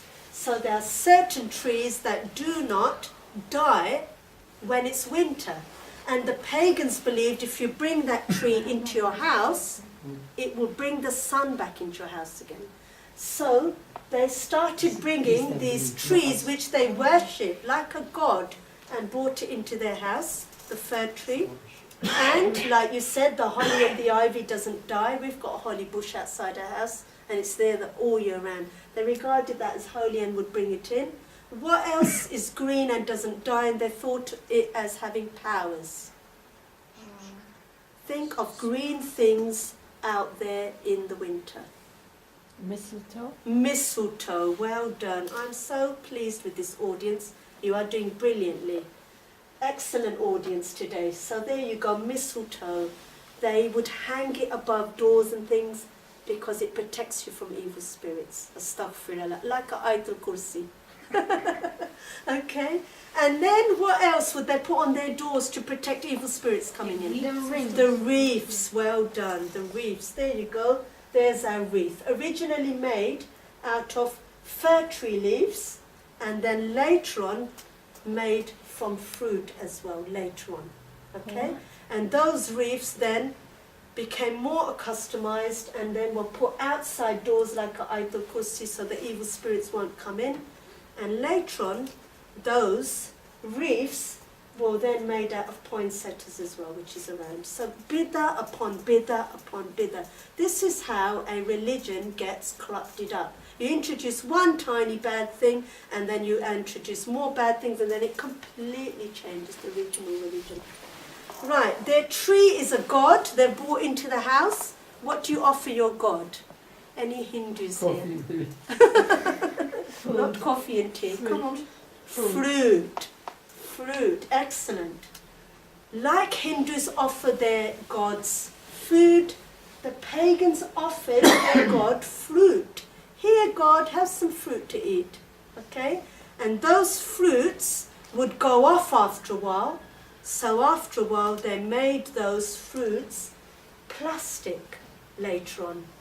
And those plastic fruits ended up on the trees instead of real fruit. And then after a while, as the countries got richer, what did those plastic fruits become? What do we hang on the tree? Glass. Baubles, correct. Here you go. There are my baubles. Now, do they not look like apples? Well, plastic wasn't invented then. Later on, as it got commercialised. So it might have been wood to begin with. Nowadays, it's plastic, isn't it? Yeah? We're going through the ages. So here we are. Look, plastic baubles. Do they not look to you like apples? No. Or is it just me? No, They look like apples to me. They are apples. Okay, what else do you give to your God? Think of Hindus. What do you put in front of the God apart from food? Yes? I was going to say fruit. We've done food, no food.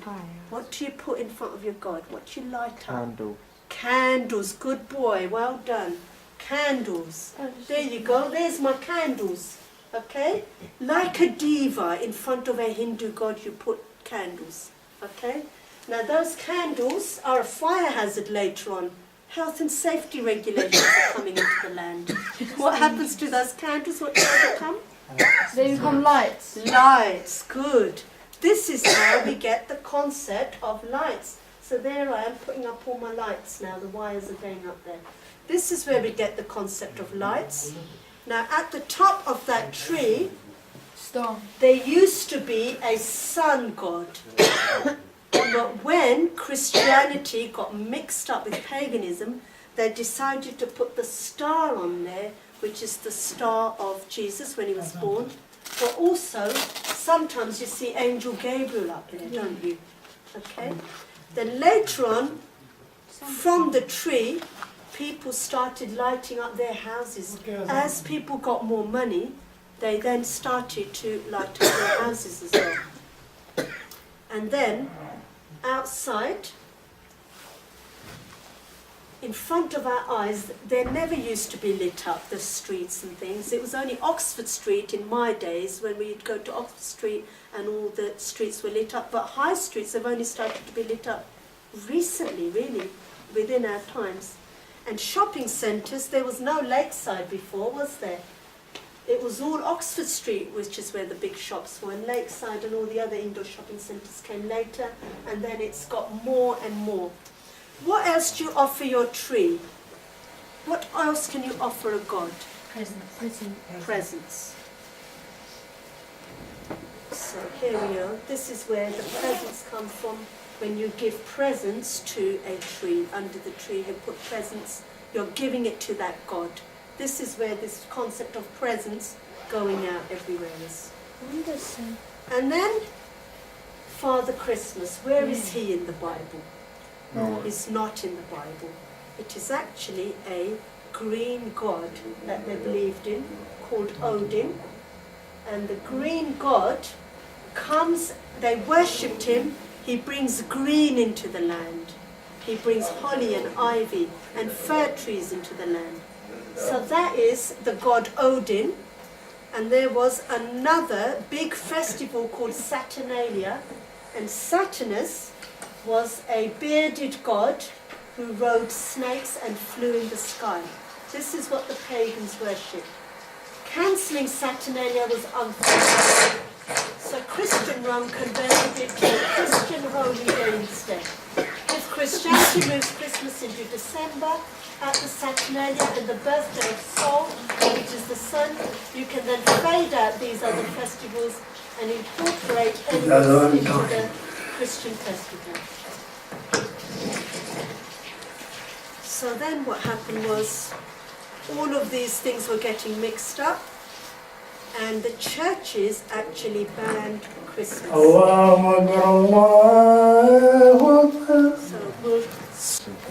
Okay, we're going to carry on and try and finish off before Salah, which is not until 1:15. Okay? So, when Christianity first came to England, Christmas was actually completely banned. But later on, they needed to try and please the pagans and try and get them to become Christian.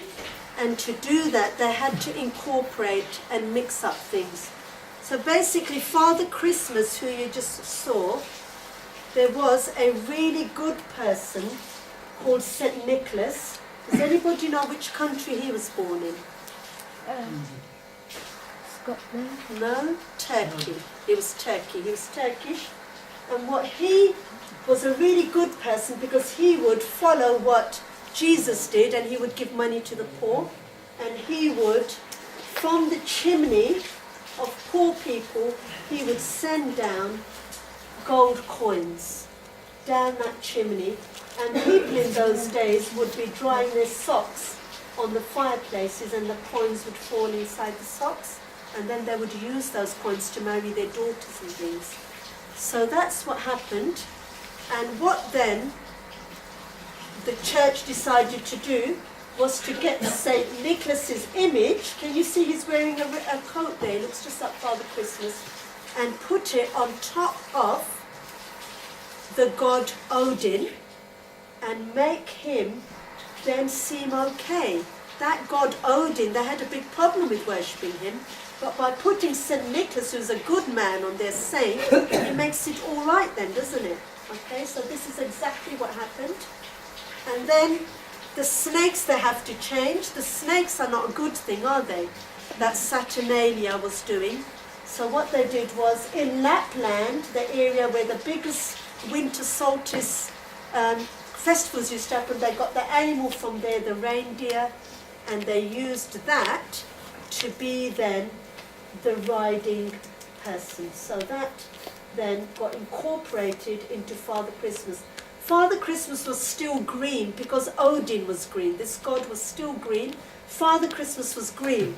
So, does anybody know what happened in history that made the Father Christmas red? Any ideas, yes? Wasn't it Coca-Cola when they began advertising? Excellent, well done. And here is that actual advert which I've got hold of. Okay, can you see that ad? That is, the Coca-Cola emblem was red, and then Father Christmas then was made red to incorporate that logo. This is how it all happened. There we are. Okay, there's the first pictures of Santa Claus when he is now red. So how long ago And was Santa Claus is Saint Nicholas. This only happened in the late 60s, early 70s, believe it or not. Okay, questions are at the end because we are getting out of time, so I need to be quick. So here we are, there's our green Santa, and eventually, here we go, here he comes, he becomes red. There you go, he's become red now. And the snakes became reindeers. Reindeers was the animal taken out of Lapland, and now our Santa Claus has got reindeers. And there he is, flying in the sky now, not on snakes, but on reindeers. Okay? And singing, carols were first sung in Europe only after paganism got incorporated into Christianity. Did you know that in churches you were not allowed to sing? And carol is a pagan word as well. They started introducing singing into the churches from paganism. And then did you know it was in Victorian times that Christmas really started to increase. The Christmas tree came here from Germany through Queen Victoria, and then Christmas started properly being celebrated again, and Christmas cards were actually introduced in Victorian times from the stamp. You're all laughing there, but it's all true. No, honestly. we laugh for eating. Yes, Oh, nice. okay. So, Christmas tree came through Albert from Germany, and the Victorian Christmas card, first of all, believe it or not, started off just as snow scenes, and then later on, other gods started creeping in. So, ended up as depicting gods. There's your gods. Remember, a Christmas tree is a god. And then later on we ended up with Father Christmas on them.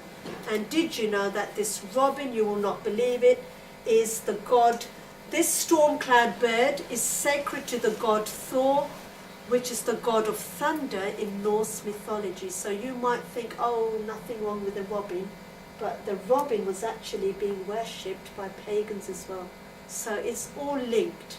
So then later on, birds started ending up on cards as well.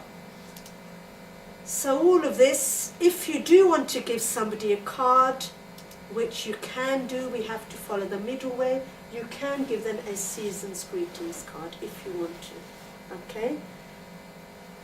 Anything depicting a snowman is absolutely fine. I know there is a Christmas jumper day around to raise money for charity. Try and get a jumper that has a snowman on it, and then it is okay. The things which are not linked with paganism is fine. Did you know that the turkey is not linked with paganism at all? And that is fine. You are allowed to eat a halal turkey. There is a halal turkey there. Okay, so you are allowed to do that. Christmas celebrations then went around the whole world after that. And some of our countries, which are Islamic countries, they don't know anything about all this paganism side. So then what happened was they just thought, oh wow, there's a celebration, there's a party, let's just do that. Without thinking that, hang on a minute, we don't know why is there a Christmas tree decorated and all of this. It's only people who research the history of Britain that will know about this. And honestly, I have seen, one of my friends went to Pakistan on holiday, and she was in the hotel there, and there was a Christmas song being played, and her children turned around and said to her, Mum, are we in Pakistan or are we still in England? Dubai, they've got like massive Christmas They trees. don't know. Dubai is the same. They don't actually know. Okay? So a lot of these things come from America as well. Now, before I put the video on, what I'm going to quickly do is go on to respecting other religions does not mean wishing or celebrating their festivals. We know that Christmas is very, very heavily linked with shirk and other gods. It definitely is. I've just spoken to you about it all. So we have to be careful. You can say happy holidays, you can say season's greetings. If you want to, someone gives you a present, you're not allowed to be rude, you can take the present. But if you want to give presents, you give them when it's Eid. Or give them at the end of the year to your teachers and things. Give them with the intention that you're thanking them for helping you. Everything we take to the school, all eat, everything. Present we take Eid, to the old exactly. That's the way to do it. Do it all and tell them about your religion. Okay, so the greatest scholars will say don't say Merry Christmas because it means you're accepting the divinity of Jesus. That's Dr. Bilal Phillips talking. All of this is all to do with shirk. We covered shirk in birthdays. All of this is all complete shirk. When you say Merry Christmas, you're agreeing that Jesus was born on 25th December. We know he wasn't. He was born in the summer. We know from the dates. And it's actually a fatwa has now been given not to say Merry Christmas. New Year, did you know, is to do with worshipping the god Janus. Did you know that? That's where the word January comes from. Okay, so we were on New Year's celebration is nothing but an idol worship. Janus is normally represented with two faces. This was the god that the pagans were all worshipping. And the word January, actually, it comes from the word Janus, from the god Janus. Romans originally dedicated New Year's Day to Janus, the god of gates, doors, and beginnings, for whom the first month of January is named. And in Roman mythology, people prayed to Janus, and when they wanted something new in their lives, that they asked him. So you know this New Year resolution that you make, that is all from asking the god Janus to help them in this New Year resolution of theirs. One of the customs in honouring Janus was to exchange gifts and make resolutions to be friendly and good to one another. And then if we look at the whole calendar, all of them, all the months of the solar calendar, which again, don't forget that the pagans are worshipping the sun and they were following the solar calendar, each and every month is named after gods. Janus is the god of doors, gates and beginnings. In March comes from Mars, the god of war. May was actually Maya, the goddess of growth and spring. June was Juno, the queen of gods. And did you know July is Julius Caesar? But remember what I said, in the olden days, all the Caesars were made gods.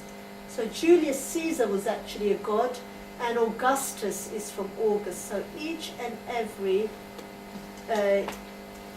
month is named after a god. And Julius Caesar in 46 BC declared that 1st January will mark the beginning of the new year in the Gregorian calendar. So the Gregorian calendar is still linked with the pagan calendar. All the days of the week are named also after gods. And did you know that initially Christians were worshipping on a Friday? Why did it get changed to a Sunday, do you think? Any ideas?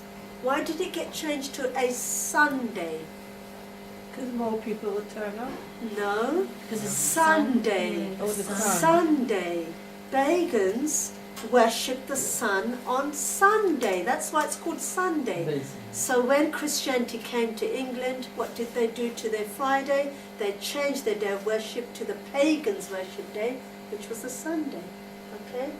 And all of these days again, Sunday is named after the sun, Monday is named after the moon day, Tuesday is an Anglo-Saxon name for Tyr, the Norse god of war, Wednesday, Old English Wadnesday, the day of Wadden, the chief god of the Germanic peoples, Thursday, the day of Thuno or Thor, the Anglo-Saxon god of thunder, and Friday was actually named after the goddess Frigg's day. Frigg was the wife of Wadden, and she was the goddess of beauty and love. Well, you tell me then, what's going on here? Full of paganism. So the rulings on saying Happy New Year, it is haram by consensus and takes the same place as saying Merry Christmas in seriousness, danger and ruling. Because the Gregorian New Year has roots leading back to Christianity and paganism, and is specific to religions other than Islam. So hence Muslims celebrating New Year is shirk and imitation and rejoicing in festivals of the kuffar. Whoever imitates the people is one of them. So you have to try and be careful. You are allowed to say happy holidays. So if a non-Muslim greets a Muslim Happy New Year, the Muslim is not allowed to respond in a similar manner or say same to you. Instead, in order not to offend or hurt the feelings of non-Muslim friends or acquaintances, one may say instead Happy Holidays, or you can say Season's Greetings as well. Don't forget, when we did Muharram, we talked about our year already. Our New Year is based on the moon, and Muharram is when our year starts. So basically you have to take on board what you feel is correct. At the same time we have to adapt to this country. We live in England at the same time, but it's up to you really to pick and choose what you feel is correct. But anything to do with paganism we must try and stop, because we know that shirk is the biggest sin which leads to hellfire, and bid'ah as well. So anything associated with other gods we must try and stop. And what I'm not saying is that we shouldn't follow the solar calendar. We live in this country, we have to. The days of the week, we need to know what day of the week it is. But also bear in mind the Islamic calendar, where you know at least when Ramadan is and Eid is. And do not forget that Eid is our celebration. Eid, the true Eids is what Prophet Muhammad ﷺ told us to do. And we must try and make really big deals about Eid. That is the time, like you said, you give presents to the teachers, give sweets out, give presents and money to your children. Take the day off on Eid. No shops, nothing should be open on Eid. If you've got businesses, stay at home and celebrate it properly. I've got one last video to summarize, and then we will do questions, inshallah. Just trying to get this up. There's always a technical hitch somewhere, but we'll get there in a minute, inshallah. Early times, there were people who worshipped the creation itself. So they would take different aspects of the creation. If they lived by a river, then the river was God. If they lived in a desert with big rocks, then they would worship around the rocks. Probably the most important god of the ancient world was the sun. So the sun god became the symbol of power and authority. And in Europe, as in many parts of the world, they would structure their holidays and structure their religion around seasons. And it was in the winter solstice, especially in the northern countries, that they would celebrate the returning of the sun. Because around December 22nd or so, this is like the longest day, and then it goes in by December 25th now, it's changing back. And so in many northern countries where it's very cold, it was dangerous to be living during the winter. People would die because they didn't have central heating and whatnot. And then if you're really far north, in December, the sun goes away for maybe 20 days, sometimes a whole month. It's dark outside. So they would literally light bonfires, and they would make certain idols and have special symbols in order to bring the sun god back. And so these ceremonies were developed in the north. And the Greeks and the Romans had the Saturnalia, which was for Saturn. And this is like the god of time, the sun god. And so special ceremonies were held at that time, where they would make sacrifices, and they would have certain symbols. Even the Romans, it was reported that they would sacrifice many of the early Christians. When Christianity, or the followers of Jesus, peace be upon him, came into Rome, they would sacrifice them to the lions and whatnot. And so when Christianity, when the teachings finally became strong in Rome, they no longer sacrificed people. But then on that December 25th, they gave out little dolls, and they would say to each other, Bona Saturnalia, which means, like today we would say, Merry Christmas. And around their colosseums, they would put lights. So the light concept around the building, that was there in ancient times. Also, in the northern countries, they would bring the fir tree into the house, because the fir tree was the only living thing in the cold countries. And so they figured that there must be some power that this tree has. So they wanted that spiritual power in their house in order to protect them from evil and give them good, give them health. So they would bring in the fir tree, and they would put a light on the top of it. That represented the sun god. All of these symbols were actually from the ancient world. I was really surprised to find out when I visited ancient Egypt. You find in the ancient times they had what is called the Ankh, and that is like a cross with a loop on the top. And that was the original cross. So the cross was a symbol in the ancient world that stood for eternal life. And so when the followers of Jesus, peace be upon him, when they came into that area, and they were suffering, and They couldn't take the pain, so somebody must have made the decision. If you can't beat them, join them. And so an amalgamation of the two religions came about. And so they celebrated the birth of Christ on December 25th. And when actually the religious historians will tell you that Jesus, peace be upon him, was not born in the winter. Because even according to the Christian traditions, the flocks were outside, the manger. And in wintertime, you have to have your flocks inside, because it's cold in Palestine. So for your flocks to be outside means that it was warm outside. Also, Joseph and Mary paid their taxes to the government. And the taxes is ripe fruit. And that happens in the warm weather. The Quran itself, the book of scripture of the Muslims, talks about Mary. May Allah be pleased with her, that she, in her pregnancy, at the end of it, that she was told to go out to the palm tree and she should shake this nakhla, this ripe dates would come down. And so the ripened dates we know come in August. It's in the heat of the summer. So all religious traditions show that Jesus was born in the warm weather.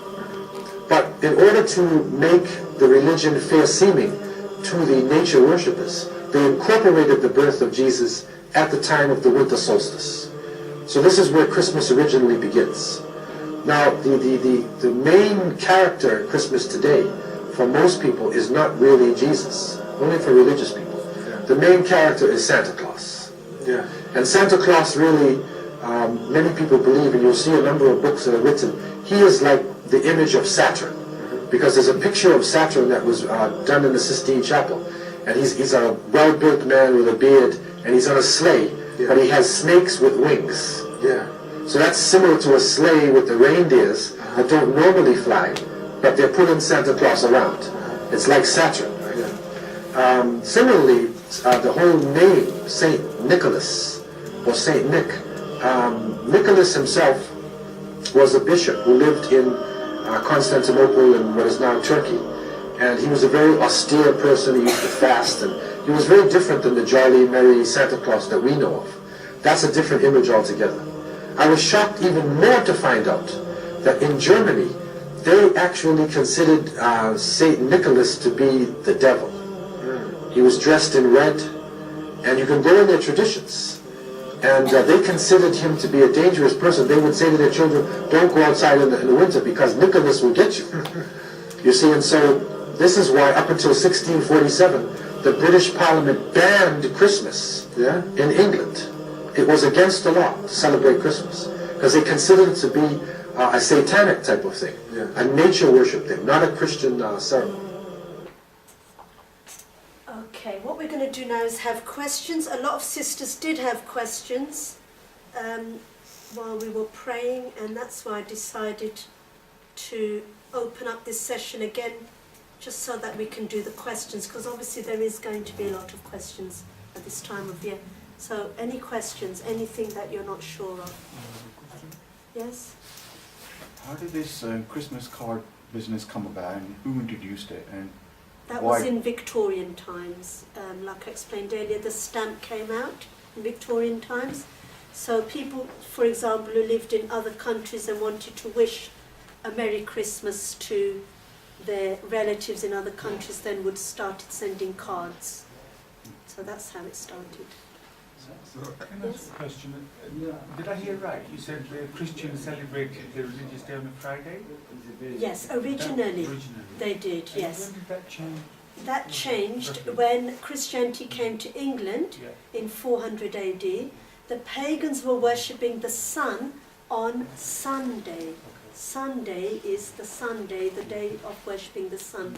So when the Christians came, they didn't change the calendar and they didn't change the days, and they ended up worshipping God also on the same day as the pagans do, the great learning on the Sunday. Well, if that stayed as a Friday, wouldn't that be nice? Muslims and Christians Yes, it would have been. Yes. celebrating on Friday. Yes, originally it was Friday. It was always has been Friday. It's not Christmas, there's always a Boxing Day, but the Boxing Day, I don't know why. The Boxing Day is all about, you know, the presents you give to your God, all the boxes. you open them up on Boxing Day. That's where the word Boxing Day has come from. So those boxes that you gave to your God, you open them up yourself and keep them yourself. They're not really for the God. Okay? Now you'll have some different people. Can't have the same ones again and again. I'll come to you later. So shall we have you first, and then we will come to you as well. We have to be patient here, okay? It was just to follow up that question about Friday. So when Prophet Muhammad, peace be upon him, came, he was told that our celebration day was Friday. Yes. Were the Christians celebrating on a Sunday at that point? Or was it already still Friday? The ones in Europe were. There's a big difference. Remember, paganism wasn't in Jerusalem area where Christianity first came. So there they might have been doing Fridays, you see. But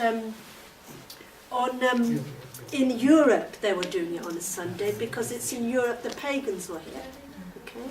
And it's here that Christmas got incorporated into, Christmas's Christ Mass got incorporated into Saturnalia and the winter equinox. But if you go to Middle Eastern countries, some of them don't even celebrate Christmas. It's very different. This is only in Europe. This is why the Christmas celebrations go to our countries and they don't know what it's about and they just adapt it on. But it's only people who look into the history, then they understand. Okay, now we'll have you.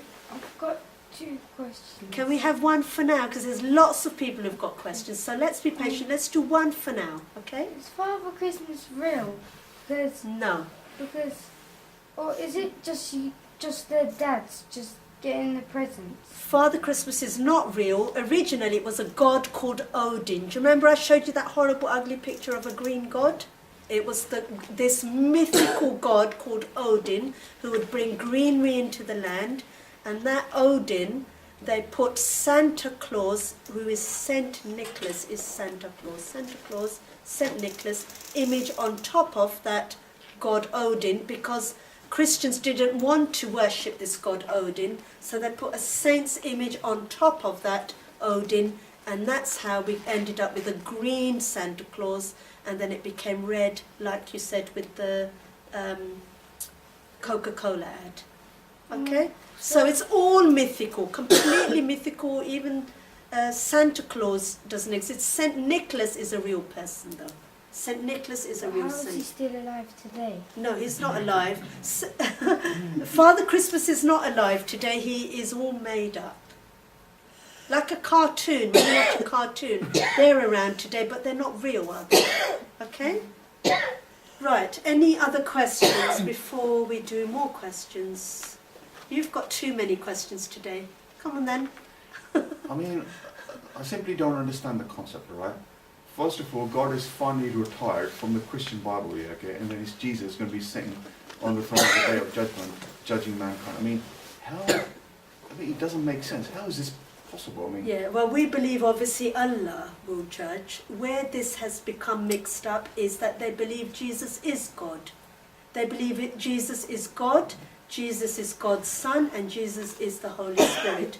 We believe in all of those three, but as separate entities. This is very important. We believe in a God, we believe in Jesus, and we believe the Holy Spirit is Angel Gabriel. Okay? So we believe them as three separate entities. But in Christianity, they believe them all in one, but I already showed you how all of that happened, because in paganism they believed in gods and gods incarnating and then begetting sons and all the rest. But in Islam we do not believe that. Okay? And the best way, to be honest with you, is to stay away from going to too many lectures on Christianity, which I'm finding with you nowadays. Okay? Right, we'll have you next. When Christians describe the Trinity as like an egg having a shell and white and yellow, and all of them are one, recently we had an interfaith lecture here where the priest said that, the pastor said, water can be ice, steam and liquid, and they're all one of the same thing. How can we counter that debate, counter that dialogue? With Islam, we know nobody can even be near to Allah. So there are ayahs in the Quran that explain, for example, that Ayatul Kursi elevates Allah so high, and it says that you can't even get near to him. In fact, I did put an ayah of the Quran up here today that said that there's nobody like him. So there is nobody like him. So you can't liken a normal person to Allah at all. That's how we look at it. We cannot liken anyone, no matter how brilliant they are, how good they are, they can't be Allah. Allah is over everybody else. So it's completely separate. Okay? You know, Yes. when we refer to Allah as Him, we don't know it's got gender. But in the Quran, it refers to him as him, so we have to assume it's a him. Okay? In fact, in the Quran, a lot of the time it says we. We said this. So it's something you can't even describe, to be quite honest with you. Somebody, people might have noticed in the Quran it says, and we said this to you. It's because there's a very specific term for Allah which is completely different from everyone else, really. And, he may not have a gender, but that's the only way that we can describe it in this language is as a he. Okay? Okay, let's have you now. But where does the turkey tradition come from then? This thing about having turkey. Yes, the turkey tradition comes from Henry VIII. When Henry VIII celebrated Christmas, he used to bring in really lavish dishes. He used to love to eat good food. He was very big and fat, wasn't he? He loved his food. So turkey was a very expensive bird in the Middle Ages, and he would import the turkey in and make that for special occasions. So that is how that ended up happening on Christmas, because Christmas is supposed to be a very, good festival, and then they would bring the most expensive meat in. But turkey is not related to paganism, so we are okay with eating turkey. And this is why when you go to the halal meat shops, you always see halal turkeys hanging there, don't you? Because that is allowed. So that's fine. Yes. When I went to school, I made a Christmas card. Yes. And lots of people done Xmas, and I don't know what Xmas really means. Right. Xmas is a shortened version of Christ Mass, and the X donates the cross on which Jesus died, but we don't believe that he died on the cross. That's a lecture for the future on Easter we will be doing, but that's why it's called X. But if you do want to give a card to somebody, you are allowed to. You give them season's greetings cards. You're allowed to do that. You're just wishing them for the good season. It was just a competition who done the Yes. Xmas. So you can do that. You can enter in the competition, do a snowman on top of it, or a nice, beautiful snow scene. I've actually had one of my students in the madrasa who did this and won the competition. And I said it's because you kept it halal. They wrote season's greetings on the front, and they did a beautiful snow scene with white glitter and everything. And guess what? They won the competition. And that was because they kept it halal. Okay? And if you do give your teachers presents, try and give them on Eid, or maybe in July when it's the end of the academic year. It's all in your intention. People can give you presents, you accept them, thank you very much, that's very kind of you. But when you want to give them presents back, you do it on Eid. What about in the Christmas holiday? What about the holidays? The Christmas holiday, can you give presents? No, Yeah, finish question. Yeah, Or like, finish. can a Muslim give presents to Christians? It's okay. Oh yeah, I think it is just thinking there. I think there's a lot there you're just thinking, aren't you? Right, any more questions? Now's your chance. It's difficult for the children to separate it because it's so prevalent in the schools. It is difficult, And they're getting but brainwashed. I think it's parents' duty to tell Yeah. them what They've is got right to. and what is wrong. Honestly, I worked in a primary school for over 22 years. It was difficult. I had to take part in a nativity. The teachers had to do a nativity show. So I said, right, I'm either going to be Angel Gabriel or I'm going to be Mary, and that's it. I'm not doing anything else. So And it was halal because we depicted the story of Angel Gabriel coming and telling everyone, you know, that you're going to have a baby and you're going to put Jesus. That part of the story is correct. So that's exactly what I did. One year I was Angel Gabriel, a female Angel Gabriel, and the other year I was Mary. Fine, all halal.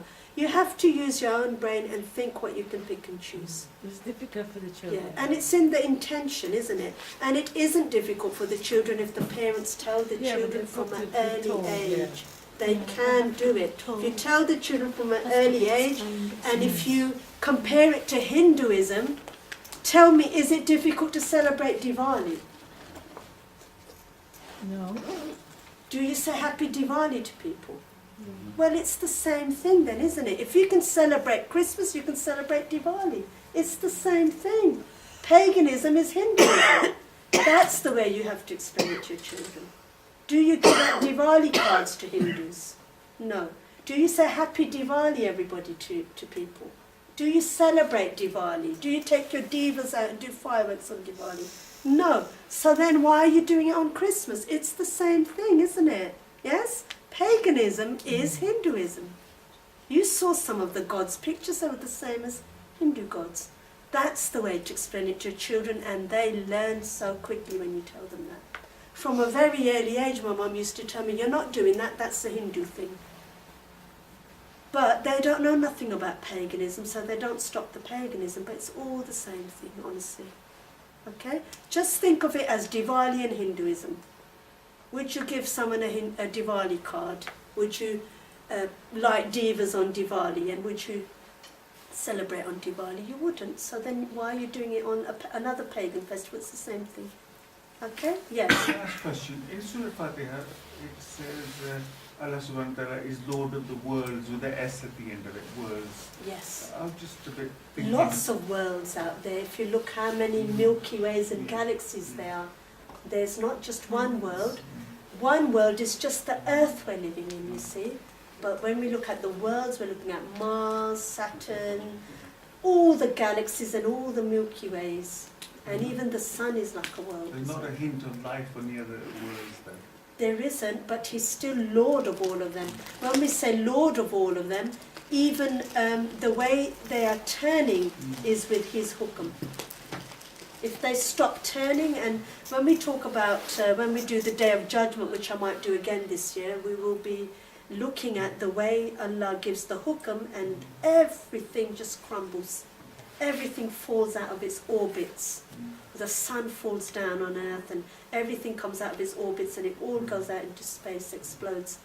So even Allah is the Lord of all the worlds. Everything is worshipping Him and going around because He is keeping it all up there. So the scientists are wasting their time looking for Earth somewhere else. Yeah, only, I mean, there's, you know, even the science, when you think about it, it's all in the Quran, it's all from Allah, isn't it? Right, the questions are not stopping today, but that's a good thing. Yes? Right. When the Quran says there are 7 earths, okay, what does that actually mean? Something similar like that, or? You're talking about 7 heavens, Seven aren't you? heavens or something? Yeah, you're talking about heavens. Again, we will cover that. We will cover Jannah definitely this year. I've had so many requests to cover Jannah again. So when we do Miraj, Al-Miraj, when Prophet Muhammad went up to Jannah, we will cover Jannah again. And then you will understand there are 7 levels, basically, of Jannah. Yes? You know, for Brother Tariq, in the Yes. Quran it mentioned Dabba. Dabba in Arabic is not only one world. We don't know. Dabba is mean the place the people living on it. There is lot of places that mention Dabba. Yes. Dabba in Arabic mean this is we don't know. No scientists, not hadith or nothing there. Just Dabba is mean Quran. Is mean other worlds. Yeah, lots of worlds. There's the world of the World. jinns as well. We don't isn't know there? the people Don't living forget there. there's Just the world of the jinns as well. It's everything, basically. He's the owner of everything. Right, any more questions? Yeah, can I ask you one last question? You're wearing me out. Yes.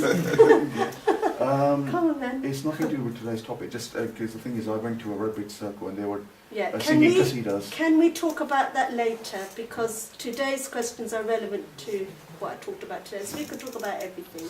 Yes? The topic today is Christmas and Jesus' birth, and all the stories are covered. Maryam radiallahu anha's birth and Zakariya al-Islam's story. But that I can talk about another time, okay? Others we could go on forever. Any more questions about what we did today? Is there any history for paganism? How paganism started? Yes, there is a big history. Paganism started after Adam alayhi salam passed away. So after Adam alayhi salam passed away, people started making images of their ancestors who died to keep them in their memory. And from there, the future generations didn't realize they were ancestors, they thought they were gods and started to worship them. That is then when Hazrat Nuh alayhi salam came and said, stop all of this. Okay? So it's right from those times, and paganism has been there right from the beginning. Shaitan's mission is to make you worship other gods. Shaitan loves shirk. Shaitan wants you to incorporate shirk in your lives. So did you know that paganism is the oldest religion in the world after obviously the original religion, which was Islam? So right from after Adam alayhi salam passed away, it started again, and that's when Hazrat Nuh alayhi salam was sent. His qawm were idol worshipping. Okay? What is Persian was a paganism or Pardon? Persian?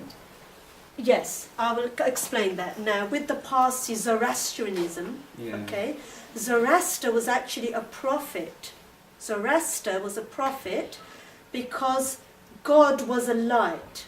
And Zoroaster said, worship God, God is a light. We even know now that Allah is made out of nur. What happened was, in future generations, the people who listened to Zoroaster, they thought in their mind that light, there must be something on this earth that's a light that we can worship, and the only light, natural light you get in this world is fire. And from there people then started worshipping fire. So that is again shirk, and yes, that is paganism.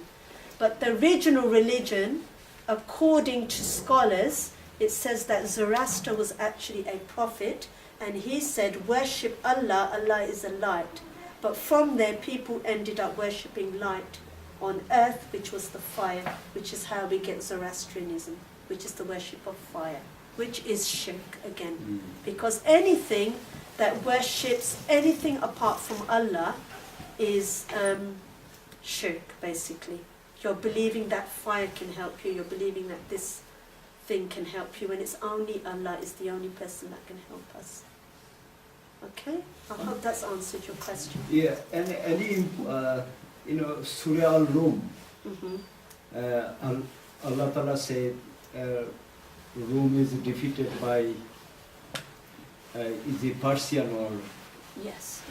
Yes. Why is Surah is so important for to Allah Ta'ala? That is a very important surah, because that actually brings me to another lecture that I did once on the miracles in the Quran. And in that surah, it talks about a particular incident that was going to happen in a couple of years' time. It was telling the future. And in that surah, Allah predicted the future and said that two armies will be in war with each other, and the Romans will get defeated, and all of this is all mentioned in that surah, and then it became true. And Surah Rum, the word Rum is actually from the word Romans, so it's from that incident. Again, when I repeat the lectures, the miracles in the Quran, then you can come then, and I will be discussing that surah then. Okay? Any more questions? Just one. No every time I think it's going to stop. Yeah, but no honestly, I don't just mind. clearly Quran in the surah, قل هو الله أحد الله الصمد لم يلد ولم يولد. That's everything up, there. didn't we? It's you all don't need there. to look for anything. It is, exactly. This is all dream.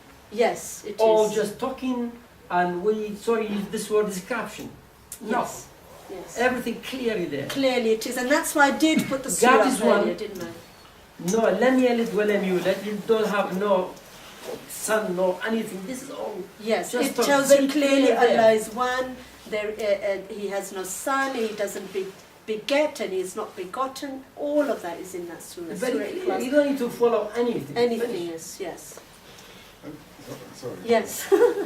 I'm hearing some new names, like, it's like most of the people who are pagans and so on, they are calling themselves with a new name, whether it's humanist or some new name now. Humanist is not pagan. Humanist is someone who doesn't believe in any gods. They don't believe in a god. Humanism is the new term for atheists. So they don't believe in any god at all. So, Paganism is basically anything that associates anything else with Allah. So even Buddhism is paganism as well, because they believe Buddha is a god. They worship Buddha. They pray through the Buddha. And Christianity is paganism as well, because they don't believe in just the one God, they believe in three. So that's paganism, polytheism. Any polytheistic religion is paganism, basically. Okay? so the humanists, has it been there for long? Because I just started hearing Humanism has been there a long time, but it was called atheist before, which means the belief in no God. It has recently been changed to humanism, which now is even worse because it means us humans can do anything. We don't need God. So that's even worse, really. So humanism is the latest up-to-date term for atheists. Jazakallah again. Yeah, thank you very much. Yeah. Okay then, Jazakallah. Thank you. Okay, any more questions? No? All crystal clear then? Yes. You all know what you're doing when you get home. Yeah. No Merry Christmas messages, nothing. No Happy New Year Jazakallah, messages. sister. Okay then, Assalamu alaikum.